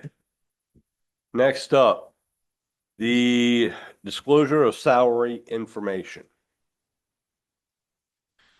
Discussion came up in the last meeting as to whether or not, on the personnel, list, that's typically down towards the bottom of our agenda, we would include salary information for, folks that change jobs, but there isn't any change in their salary. Our practice has been, and this is consistent with what we've seen in other districts as well, is that when a person changes jobs but doesn't change their salary, that information isn't typically put on there. But there seemed to be enough back and forth with the board. I thought that I would ask you all to make a decision and give me, as a board, specific direction on what you want to see on there. Is the salaries are all public anyway, right? Yes. Okay, then I don't see a problem with them not being on there. Okay. I agree with Chris. I don't see a need for that. I mean, it's I figured. redundant. Okay. Butch? I personally think this should be tabled. I kind of see why we need it on there. Again, it's public information. But I think we need to have a discussion with the association, tell them this is what we're going to do. So I know we have monthly meetings with the association. I think we need to inform them that the board's going this way. So it's not a surprise to them when we start doing it. And then once we have that discussion, then I think then we can bring this up to vote at that time. So I'd like to see it tabled until we have that meeting with them and then go forward with it. Okay. But it doesn't sound like we're gonna do it, Butch. By the what I'm hearing from the majority of the people, unless I missed something. We won't know till next week. Yeah. We won't know until next week. Yeah, I'm just going by All right. what the comments were. Bill? I don't have a problem deferring this discussion, if we want to table it, but I can tell you my opinion is everybody we hire is basically ultimately an employee of our taxpayers, and I think they have a right to know what they're paying for and how much they're paying. So I think it should be there. Elizabeth? Thank you. Yes, and I agree. Because when you work in the private sector, the money's private. But when you work in the public sector, the money's public. So I think Keystone, the more transparent we can be to build that, I don't see how it could possibly hurt. We're just being more transparent. Okay, so the way I understand what's going on here, I'm just trying to make sure that we all are on the same page. Whenever we hire somebody, that salary is put on there, on the agenda, That's right. okay? That's a given, okay? What you guys are talking about, if I'm not mistaken, is that whenever we have a transfer, be it voluntary or involuntary, you want that person's salary posted with that, just for a transfer. We're not Yeah. hiring somebody new. We're not bringing in anybody else. We're not giving them a promotion. We're not giving them, hopefully, we're not giving them a demotion. So, but you want to see that amount or that person's income on that form. Is that correct? Yes, I don't see anything, what it would hurt at all. Because a lot of us don't know what half these positions even pay. So when we see it repetition, we're gonna know. It's not damaging anything. It's not hurting anything. There's no reason not to be transparent about it. Well, It's adding I a mean- couple numbers on there, that's all. wait, okay, so Why would we want to hide it? who says we're hiding it? If someone wants to know, Well, if they we can don't- find out. Well, that, We just don't need to put that out there right Okay. away. That's, go ahead, Butch. Yeah, like I said, I understand why it's wanted on there. I understand seeing it on there. But the reason I suggested we table it and talk to associations is my biggest concern. And we're gonna probably have a lot of these in the near future. The transfers that are not requested. So we're moving someone from a position, say at Rob to Liberty Curtain. So we're displacing that person, moving that person. Now we're gonna put that person's salary on there. If they volunteer, it's one thing, but when it's an involuntary transfer, not only, now you're moving them, now you're putting a salary out there. If you wanna find a person's salary, they're all in the contract that we have, you know, where the salary ranges in the contract. But yeah, if you're gonna put it out there, I think we need to meet with them first, tell them this is what we're gonna plan to do, and then step forward and do it, but that's my concern, the involuntary transfer is gonna get, and where it's gonna, how that's gonna affect us in the future with teachers. My thought is, when we hire somebody, we have to approve their position and their salary. That's our job. If we transfer somebody and their salary changes, that is listed. That is our job to approve that as a salary change. If there's no salary change, we're not approving anything. We are not officially approving anything. So it shouldn't be on there. If it says no salary change, it's no salary change. It's fine. All we're doing is approving the transfer. We're not approving this salary because it's already been approved and it's in their contract. So what is on the agenda is what we're approving. If we're not approving a new salary, it doesn't need to be on there. All right. Any other discussion on that? Okay, moving on. Tax collection.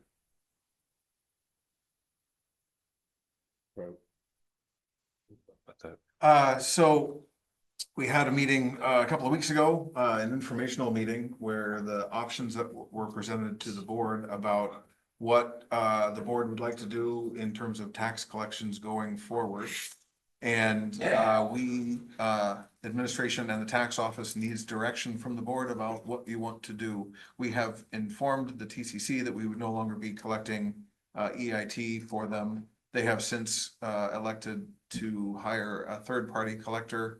And there, some other municipalities have gone along with that as well, for the LST and BPT.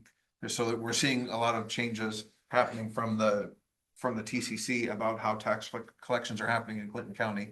We have to worry about how our taxes are going to be collected, so we need some direction from you. So I don't, if. Any questions? Now Or I is mean, do probably you a good wanna, time to sort of talk through that so that you all can make a decision and give us some direction next week. Because it has some implications for us in terms of staffing and costs, and it could potentially software and other expenses that could be coming down the line depending on which direction the board gives us. okay, so my question would be, okay, is it the administration's recommendation that we take the LST, the BPT, and what was the other one? Real estate. No. So EIT is. EIT. EIT is collected by the TCC. And that's already taken care of by the TCC. So we have three other taxes that the Right. school district collects, right? There's LST, BPT, and real estate tax. The administration recommends that we find a third-party tax collector for LST and BPT, and that we continue to collect in-house real estate taxes. Okay, And we can talk through the reasoning behind that. We've explained it a couple of times. It's in the presentation. We're happy to go through that again if you need or want some clarification on that, why we have this recommendation. We're just so you know, we're unable to download the Yeah. PowerPoint presentation. Yeah, the PowerPoint says it's corrupt and you can't open it. Yeah. So if anybody can resend that or reattach it, that'd be great. Yes, we Yeah, it will wasn't there take care of that. yesterday either. We will put it on there as a, instead of doing it as a PowerPoint, we'll do it as a PDF. PDF, and then you'll be Great. able to look at it that way. But I do think we should look at a third party and third partying that out. It'll save us a lot of money in the long run, especially with the updates But that I are mean- needed. in That's kind of, software. Well, that was already agreed. yeah, I think that's what we were all looking at, is looking at putting it out for bid for a Yeah. third party. Side note, there's no bid required. We don't, we're, Oh. by law, we're not required to do a bid. If the board wants us to do that, we certainly can. But I want to just, so we have it out there, we're not required to do a formal bid process to hire a tax collector. Okay, so would we be able to, by you guys going out and looking for someone to do this, you would be able to look at getting better deals? Yeah. Okay, I think we should absolutely, if we're gonna do it, we should absolutely have them come in, the companies come in, do a presentation, Absolutely. tell us what they can and can't do. Because as a sitting TCC board member, that was vital when we did it. Yeah. Easy enough. that Request sounds for- like a really good idea. Request for proposals, easy peasy for all of Yeah. it, and they break it all down by That category. was instrumental It was. at the TCC. It was. I think, Christie, I think you can agree with that also. Mhm. Mhm. Okay, Okay. Elizabeth. And I've been going to every earned income tax meeting since last August, so I feel fairly confident in my level of understanding this, okay? Be that as it may, I'm always interested in learning more. But I will say this. At the last earned income tax TCC meeting, the critical component for Berkheimer, critical, was that they are willing to put a brick and mortar site location for the tax office collections locally here in Clinton County. They will be paying someone rent, okay? They will have, they even said they will look at our employees first for the hiring process. Okay, So, be that as it may, that whole thing has not even been worked out or discussed yet. So where that actual Berkheimer location will be, so our citizens will still have a face-to-face. We have a meeting on the 29th, and that'll decide where that's all gonna be, but. So this okay, can well, all that's fine, but I mean, tied there together. again, we want them to go out and, I Yeah, mean, we we're not need- looking at just Berkheimer. We I need mean, some wanna RF look- I wanna get we need some multiples. Yeah, RFPs. absolutely. Find out who gives us the best deal. Yeah. So- Absolutely. So previously, we've looked at three of the, essentially the biggest tax collectors in the state to give us kind of their bid, if you will, for services, but you'd like them to come in and do a presentation to the board, is that what I Absolutely. understand? Absolutely. Yes, please. And with the understanding, please, that they have a set amount of time. If they can condense or whatever, have as much stuff put on board docs as legally possible. So that would be extremely helpful. So it'll help streamline the process. But I'm very excited about this Berkheimer, with the idea that they're gonna have a physical location with actually paid employees here in Clinton County. So let's keep that in the back of our mind, please. Okay, So how do you Thank want to you. proceed? Are we We've- saying we want the RFP ready in 10 days, 20 days, 30 days? Let's- You're gonna have to give us some time to work on that. Next see if it's month? Feasible, We'll yeah. get the think that's- RFPs and then we'll make a decision after we learn what each one can do, then we can decide, okay, we wanna do this. Mhm. So our goal then will be to try to have that ready for the September work study, Yeah. so that you can make a Okay. decision in the September voting meeting. Does that sound feasible? Joni and Christie?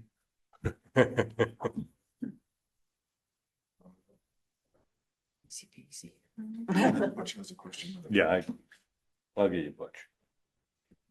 So I just want to make sure that you're aware that at least 4 of the municipalities have already moved to Berkheimer. So if we were going to choose to collect taxes, people were already leaving and making other choices. And the second one was, we are the biggest, the city of Lock Haven has also decided to move to Berkheimer. So we can bring people in to, to decide whether or not we want to, But the more people that leave, the less we will collect. Meaning we will have a lot more expense to collect it as a school district than we do now.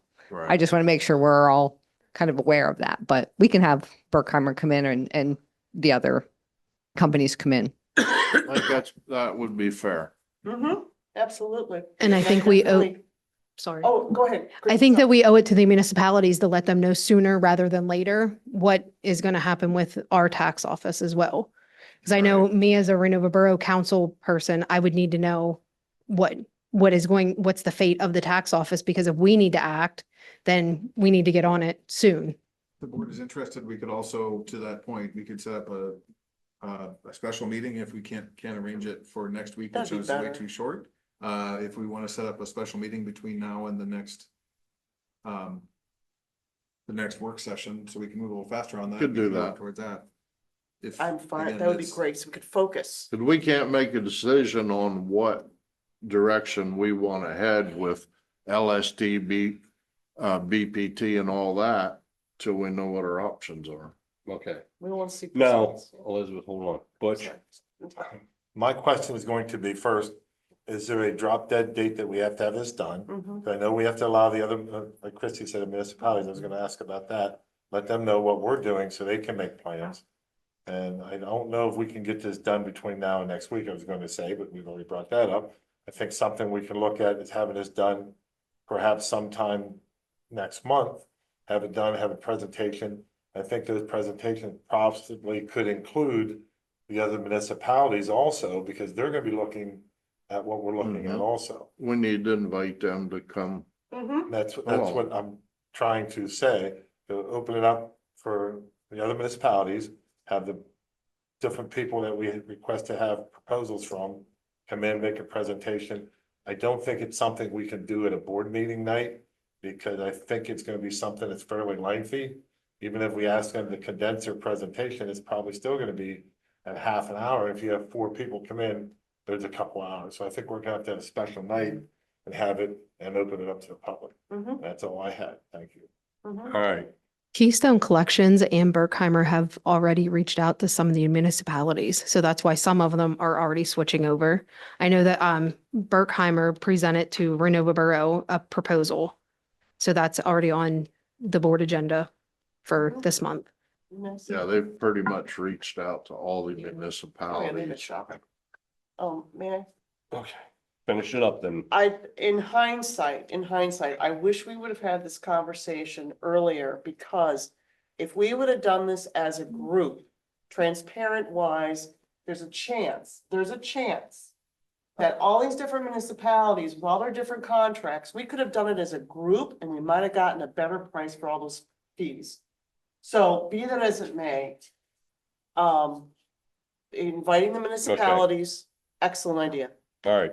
We'll try to get something. Thank you. Butch, to your timeline thing, the January 1st has been thrown around consistently. That's when we said we would stop. Yes, Offering but these EXP other tax collections. companies are trying to get up and Yep. running to be able to take the reins on January 1st.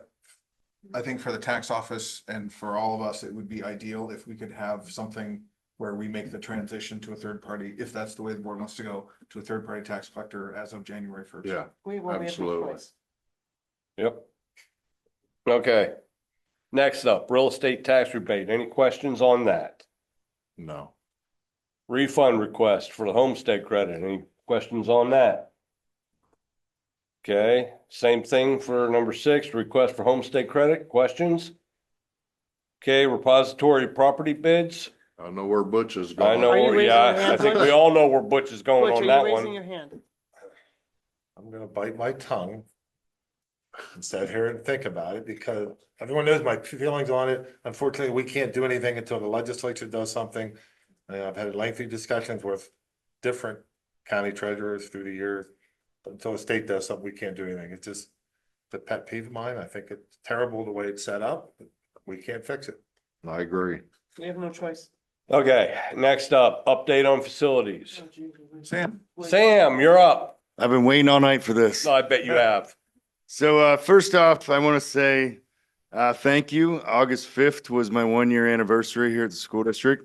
Been that long? Yes. Wow. We have accomplished a lot in the last year. And I think looking through the numbers and the history, it was the most money managed ever by Property Services in a 12-month period, including Liberty Curtain, up over 27 million. Out of that, about 5 million and change was just for Property Services other than Liberty Curtain. And that includes Fund 10 and 32 items. But throughout the school year, we got as much done as we could. And then we geared up in the spring for a very busy summer. And I will go over some of the projects that are currently underway and some that have finished. But I will start with the school or the high school here.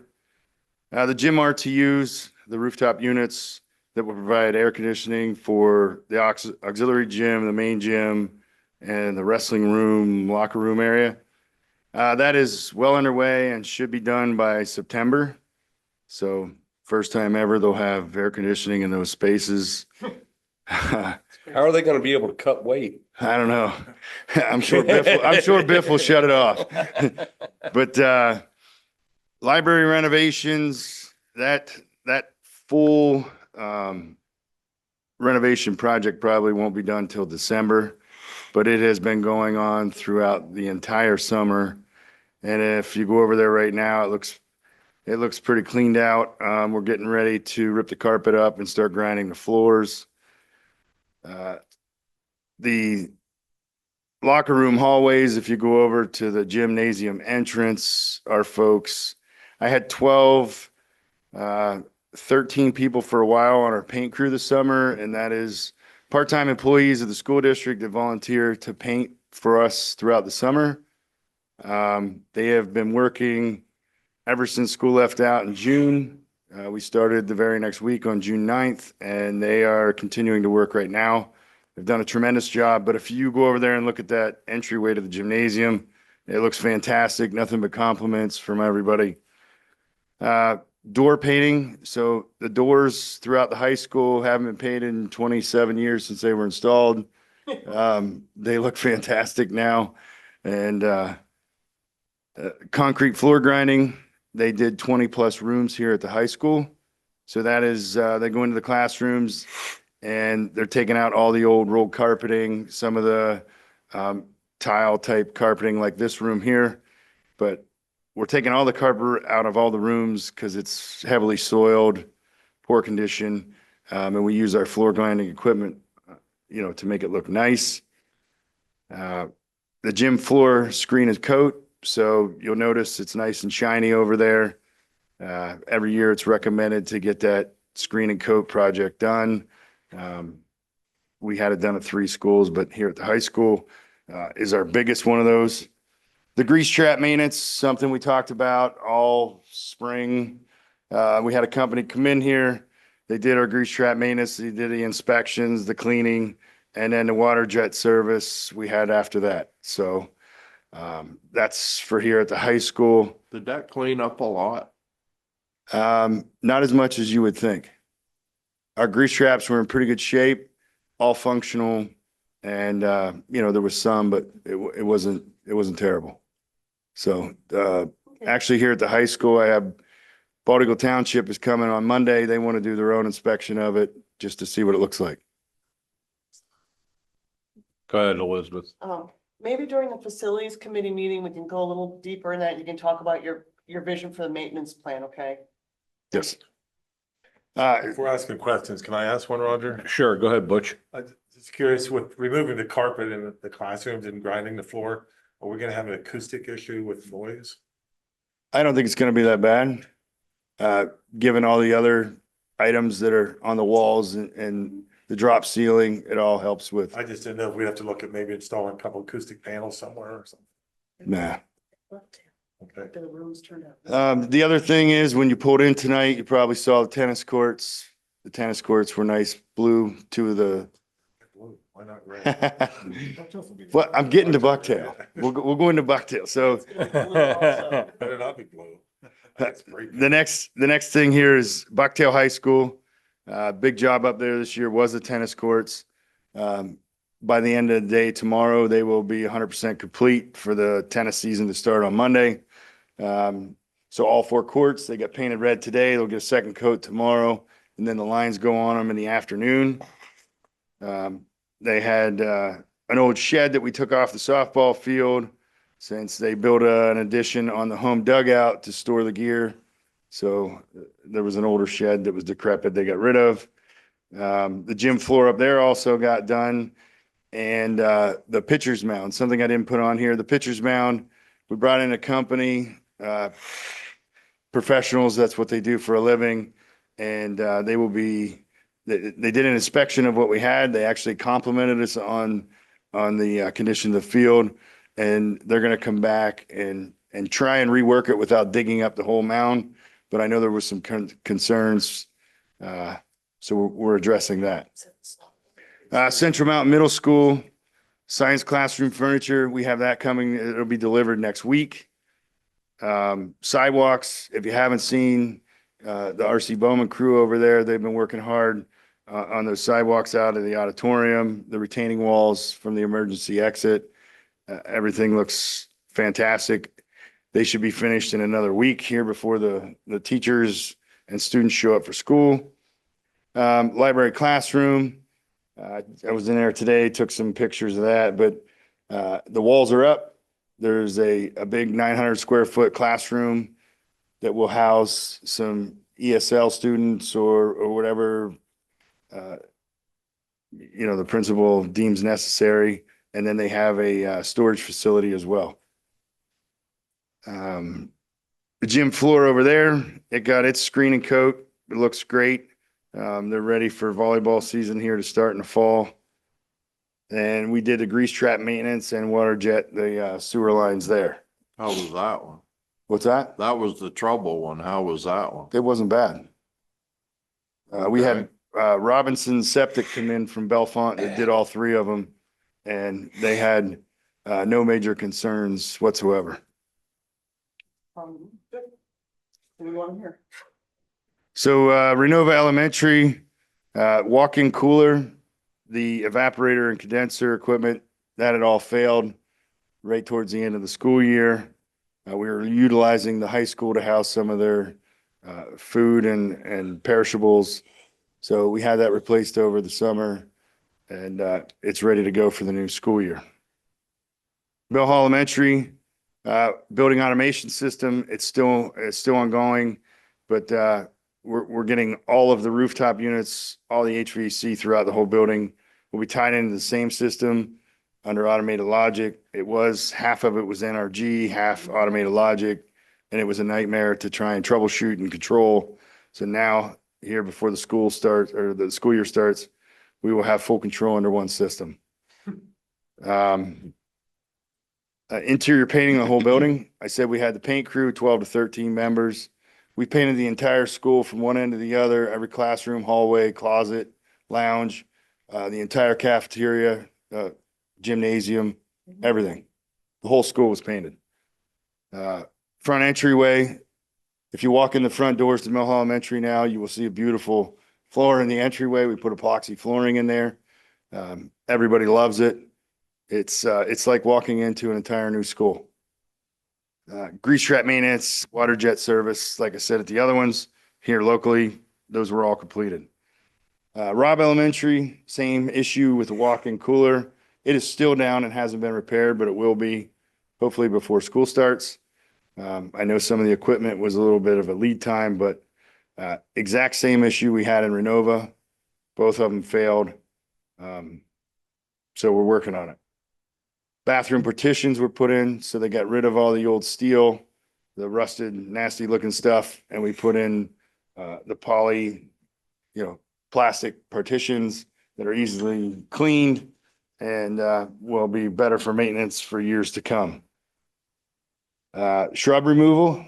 If you haven't driven by Robb lately, you should drive by Robb because it looks like a completely different school from the front. From the front. The paving, so next week on Monday, that Washington Street side of the building where the paving was all broken up, and then we removed the trees last year and put stone in. That paving will happen beginning next week. Should only take a couple days. They're also gonna bring material to fill in potholes, one on the back side of the school and 2 sinkholes out on the playground that were a concern for safety. The kids were tripping in them throughout last school year, so we worked with local contractors to make sure that would happen. Hallway floor replacement, first and second floor, basement, first floor. That is going to transform Robb Elementary. That tile was atrocious, and the work they've been doing for the last couple of weeks has been amazing. I saw the flake go down yesterday and today, and the way that is going to turn out when it's finished is going to be awesome. So Woodward Elementary. So interior painting, we painted the entire building at Woodward. From one end to the other, we got the gymnasium multi-purpose room. It looks like a new place. We had the entire exterior of the building pressure washed. So all the mold and everything that, one side of the building doesn't get sun real well. So the building looks, it's white again. Christina's going to be happy to be the principal there. We also replaced the gym floor. So the flake went down on the gym floor yesterday afternoon. I showed her pictures of it. That's going to look like an entirely new, gymnasium cafeteria. Shed replacement. The shed that was there, I think if you pushed on it real hard, the thing would have fallen apart. So we removed the shed. We brought in a triaxle load of stone, built a nice pad, and we're able to get a new shed coming here within the next week or two, hopefully, to replace that and house our snow removal and lawn care equipment. Tree stump removal, that started today. We rented a mini excavator. It was delivered yesterday. We started with Woodward. There were several stumps, trees that were cut down prior to me being here, and the stumps were left. I was told that neighbors were running weeders, keep the brush down. I promised them we would remove the trees, and Christina's got a nice new tree that we're ready to plant here in the future. And we also had the sewer lines over there water jetted.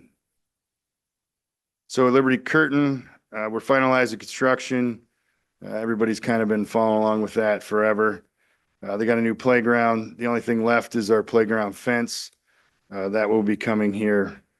I think next week they begin on that. The new furniture was delivered. There's a few items that are missing or damaged. Those have all been addressed, and replacements are on their way. And we saved a bunch of money by using our crew for in-house cleaning. One thing we may look at doing is a professional pressure wash on the outside of the building, but yeah, that place is unbelievable for this area. For the CTC and admin, so if you've noticed walking down the hallway, all the doors here we had painted in the last week. Makes a big difference, such a little thing, but it really does make a difference. Machinery movements, working with Kurt. He's got some amazing things coming here in the next few days, next week or so, that he can elaborate on. But we're helping with machinery movements and equipment installation. And another thing I will say about the CTC is last year, what we did with them, preparing for our family and consumer science building. And we bought the materials. They built us a shed for over at the PSO. Couldn't say enough. We have a wonderful working relationship with the CTC. Mm-hmm. And over at Hummer Field, we got the PA1 call in. The scoreboard was bought last year. We have the mini excavator, so the scoreboard installation will go up there. The future plan is that since the bleachers were removed from McGill Field, I have no intentions of ever buying new bleachers for that field because of the cost. We have the track, which is nice and new and has bleachers. I walked the whole field with PIAA officials. We got the go-ahead to run junior high and youth football over there, soccer if needed. And Dave Peters is buying a cover for the long jump pit that's on the sidelines kind of. So we're gonna have a cover for that so that when the kids are on the sidelines, there's no danger for safety. And like I said, PIAA signed off on that. So Hummer Field in the future will be our new middle school, junior high, youth field. So looking forward to things to come there. Would you please consider putting that on the agenda for facilities so we can talk about that too? Yep, Go a little more deep. Thank you. absolutely. And something else is this year, for the first time around here, we haven't done any herbicide. So I figured you would like that. We are in the midst of getting rid of all of our chemicals. We're going to maintain our certifications, but the idea is to not have to purchase those expensive chemicals, house them, or use them unless absolutely needed. So. Butch? I'd like to take the moment to, excuse me, commend you and your staff. Because every time I drive around, I see someone really working and working hard. The very short amount of time throughout the summer that you guys do a phenomenal job.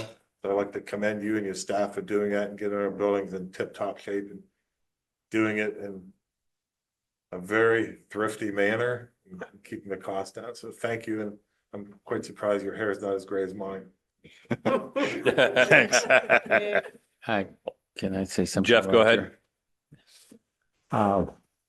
Just to piggyback on what Butch said, Sam, I know we've talked about all these projects over the last, well, since you've been on certainly, and before that. And to see this list and the number of things that you've accomplished over the last 2 months is just amazing. And like Butch said, you guys need a tremendous amount of thanks for all of the work. And there is a ton of things you did here in a very short amount of time. And I think the amount of money that we have invested in all of these things has been actually pretty efficient. I know we've talked about that, as I said, many times about all these projects, and we set aside the money for it, and we've worked within that budget, and you guys have done a phenomenal job. And please share that with everybody that was involved with this. I mean, it's amazing. Yeah, thank you. One thing I do want to comment on is the ability to use our local contractors. And, there's many ways to go about the contracting aspects of the school district. And if you encourage the contractors to get on the CoStars or the Keystone Purchasing Network, or become one of these registered folks through the state to engage in more work legally, we are benefiting from that right now, where we have local contractors working in every single building. And it's amazing. And we're getting twice as much work done, if not 3 times as much work, because we're utilizing that local resource, and we don't have to pay travel costs, and we don't have to pay housing costs. So all that stuff is eliminated, and the folks that are paying taxes in our local area are getting the work here in our local area. Right. We're keeping the dollars here. Yes. Which is very important as far as the economy and so on. And plus we're giving all of our contractors and so on the work, which is even a real bonus. So, and thanks to them too, because I know that everybody involved it's just amazing. When you went through this list, I knew we had a lot of things going on, but I never went until I looked at it in writing. It's just pretty amazing. Thanks. Okay. We Elizabeth? have some of the best local help in the county right here, Lou. Yes, we do. That's why I argued about that from day one, but Me, 6 we years. have a good bunch of companies there and employees. Okay, Sorry. go ahead. Okay, Dr. Redmond, I know you have School of the Month. I would love it if you consider having Facilities of the Month or Kitchen Staff of the Month, because I would love to see, I see their teamwork, because I live near them, I walk. But I would love to see, if you're interested, some sort of digital presentation for our facility staff, if they want that. I would love that. I think that'd be great. All right. Moving on. Next up is the KCSD Emergency Operations Plan. Anybody have any questions on that? I want to commend Randy Zangara for working real hard on this.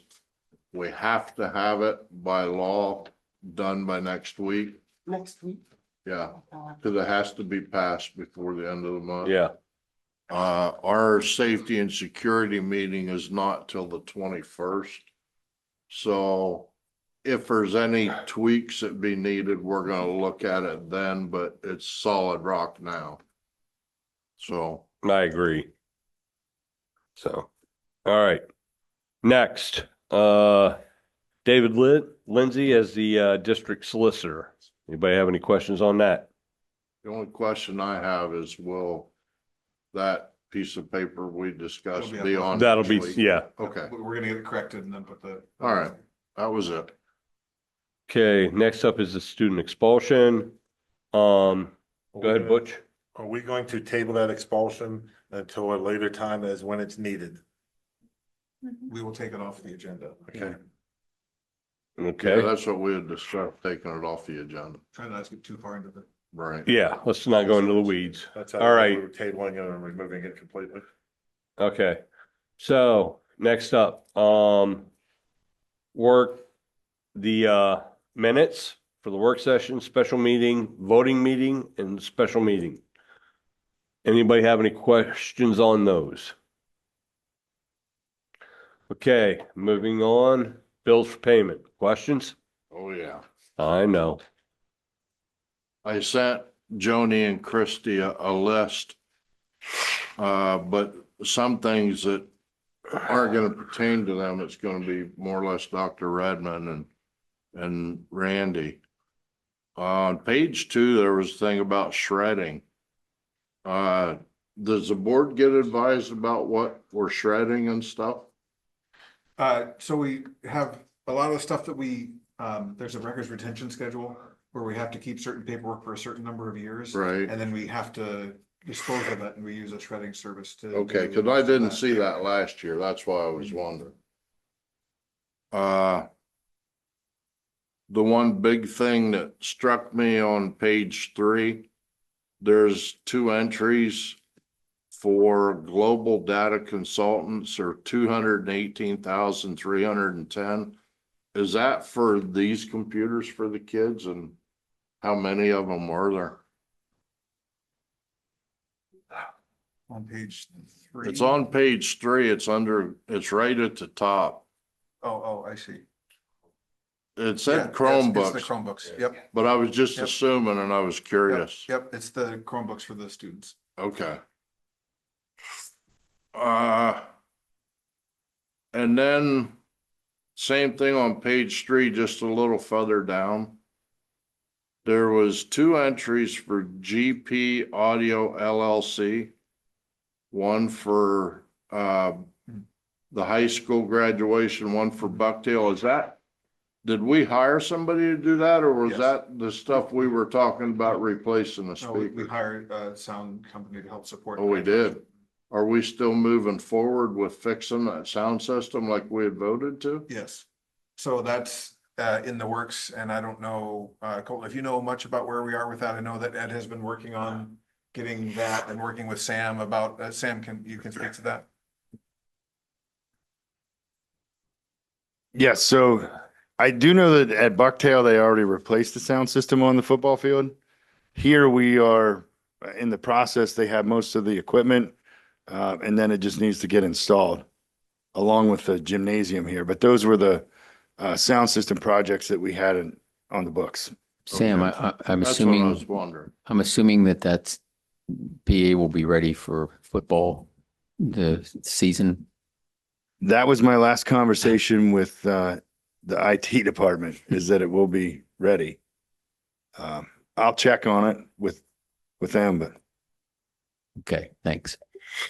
The same thing on page 3, further down, there's 2 entries. And this may be a mistake, but I just wanted to bring it to Joni's attention.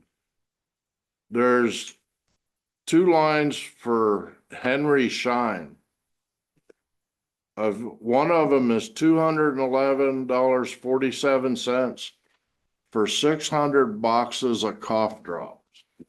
So it's 600 individual cough drops. Okay, So it's and- 1,200 total for the whole district for the whole year. Okay, but there's another line down below that is the same exact thing, and it's for $271.89. They're the bid items. So the nurses bid out the cough drops, but it isn't 600 boxes. It's 600 individually wrapped Oh, it cough just says drops. 600 BX. I don't know what that is. It doesn't mean box though. Why such a price difference between the 2 of them on the same exact product? I'll have to look. I didn't have a chance to look at some of that stuff, but I knew that's probably what you were thinking, that we were buying, 1,200 boxes. 600. Yes. Yeah, Yes. I'll look at that though. I hadn't had a chance. okay. And I had sent you that thing about all the tax money. Is that coming in or going out? Or So that's earned income tax that we collect from the employees right? that then we turn around and send out to the municipalities.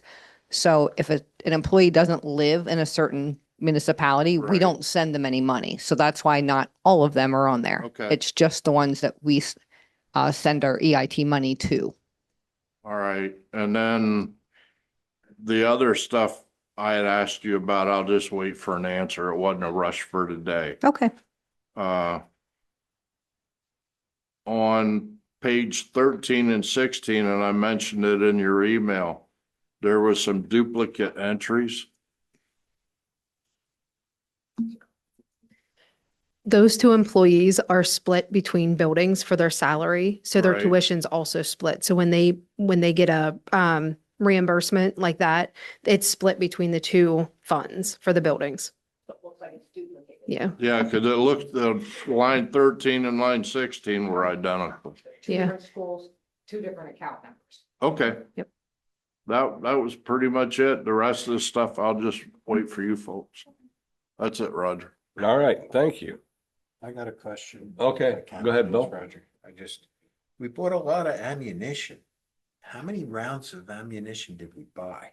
It was 18. It was 1,800 and some odd rounds. $1,855. Yes, but they have to shoot so much to qualify. Yeah, they actually go and shoot and qualify twice a year. So, and then they plus need the stock and they keep in their armament. But yes, they have to go they actually just came back this week. Still seems like a lot. Yeah, and it's not cheap either. I mean, the Well, ammunition's but I not. looked on AmmoSeek, and if you get the lowest price, which is free shipping with that, that's 2,500 rounds of the target ammunition, and it's 1,933 rounds of the good stuff. Good stuff. it just seems like. It's something we can. Seems like a lot of ammunition for, what do we have? 4. So there's 4 that have to qualify, and plus and now that we have those substitute ones that are on there too, those 2 have to qualify also.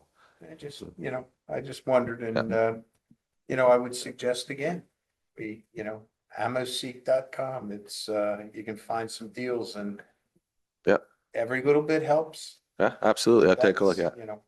Yes, I know, ammo got real expensive. So, but. Might keep going on. Yeah, and keep in mind, we're also spending that money to a local business that employs local people too. Who they buy the ammo from? Millers. Millers. Millers, yeah, and they tend to be a little more expensive than. But most they have people. to shoot X amount of rounds a year but not every time they qualify. Yeah. That's why there's a huge amount of it. They don't assess. And I wanted to say one more thing under bills for payment, Roger. Sure. I want to commend Joni and Christy with the new layout. I really like that. That's a lot easier to read, and then the only thing I'm gonna say, can we kind of tweak it so there's not so much under administration, and the stuff that goes to this school isn't under administration, it's under that school? I know it's gonna be a process. I like how you're doing it now, and that looks a whole lot better. So thanks. That's a very good job. Thank you very much. We're getting there. It's gonna take a little while, but we're getting there. Okay, so next up, CIU 10 contract. Questions? Okay, next, workspace for education standard. So this Okay. is, Thank you. remember we had spoken about there was when everyone's emails had to be reset. And we said the longer term fix was to upgrade our Google account that would prevent that type of, that it would reduce our vulnerability from that type of attack. That's what this is. Okay. And we're sort of locked in with Google because we don't have any other choices, or Well, we're a Google district. and So, taking okay. that, making that shift would be astronomical. okay, fair enough. Okay, next up, pediatric development services. Any questions on that? Elizabeth? I'm just assuming this is just the same thing that was prior to, nothing's really changed, correct? This is having virtual services for a couple of folks, for an SLP and a psychologist that we had hired, we had people for, and then we no longer have those people, so now Right. we have to find online services for that. Oh, okay, so this is a brand new endeavor. Mhm. Okay, good. Well, there's nothing wrong with online. It's very flexible. Good. Okay, next up is the donation from Kennametal. I think we should send them a letter of thanks.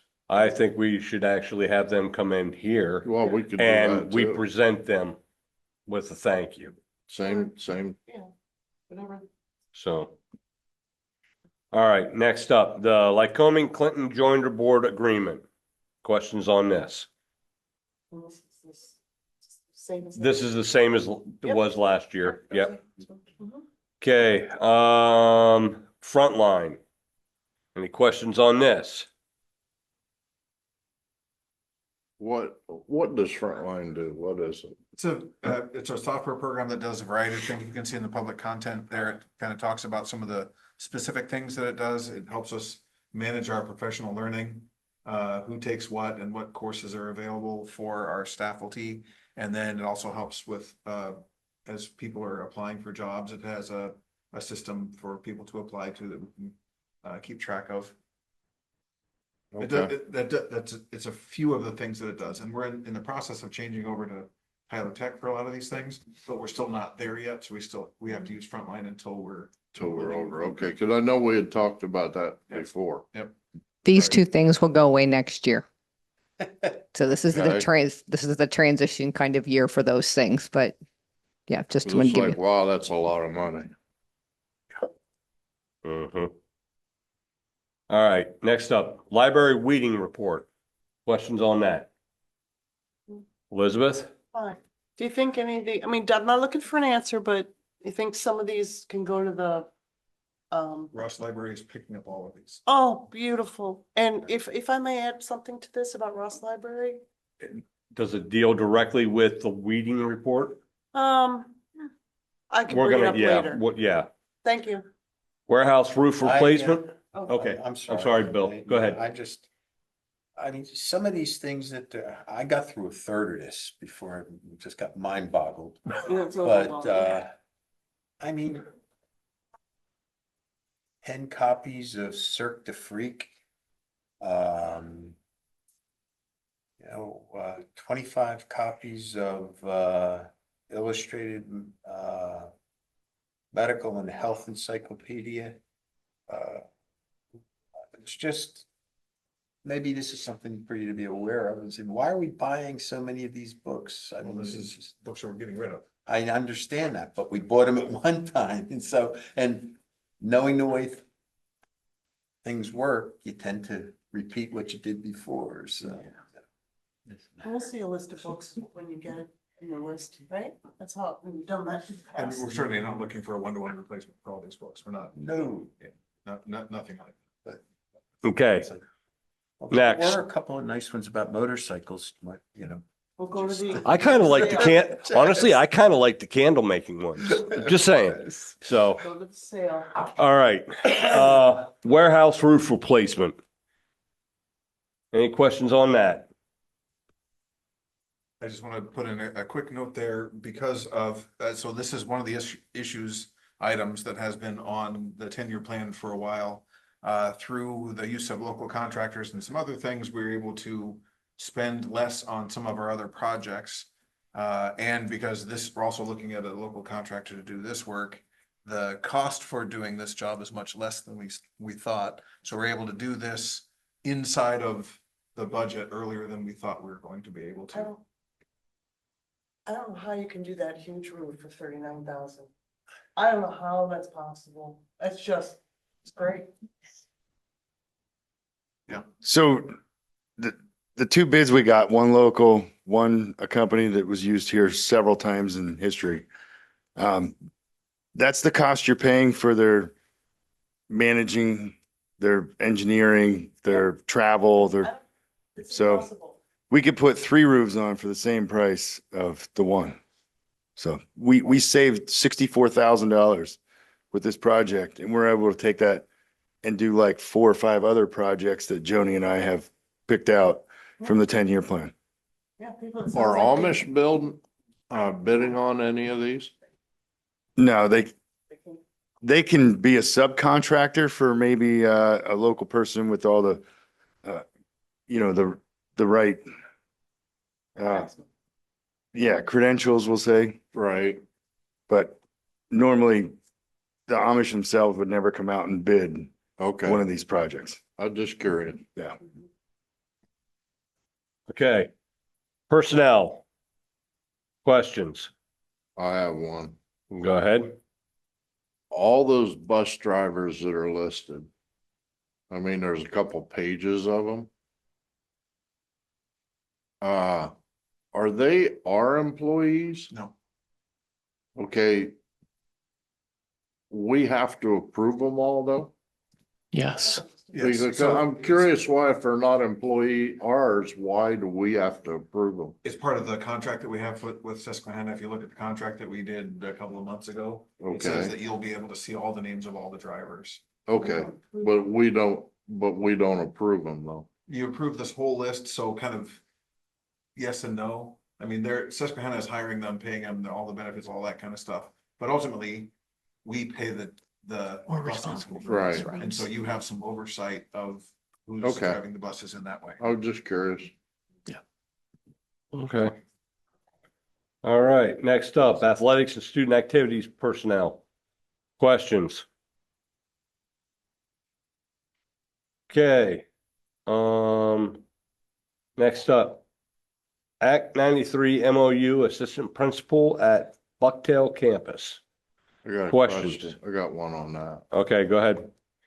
So we're moving him from Medina students to the assistant principal. Correct. Is the dean of students going away then? Yes. So we're not gonna be. This is just a Okay. name change. Okay. We talked about this at Personnel. Personnel Committee. No, we're It's the same. not And it's there. That's basically why I'm just- wondering. A lateral. And it keeps us. Name it change. takes care of a hassle with the union. That's what I was just gonna bring up. We lost that in arbitration, the dean of students. That's We what I lost that, thought. So we can't use that terminology any longer. So he has a certification now. He's been doing assistant. Cause I remember that was a stickler when we made that. All right, May I just, go ahead. we don't see the job descriptions anymore, so I'm sort of assuming that the job description is exactly the same. It's just a name change. Yeah. Yes. Well, exactly. It's not exactly. Well, the same no. Because it's 210 days rather than our other assistant principals at the Central Mountain High School, Central Mountain Middle School are 260-day employees. So he'll only be working 210 days and the other people work 260. Correct. But then his pay scale would be that would be Is taken into account, but he's not Correct. working as much. So he Correct. won't be paid as much as someone else who would be working 260, right? correct. Yes. I'm so sorry. I'll drop this. I don't Okay. know anything about it. Motion to adjourn. I know we don't vote. Adjourned.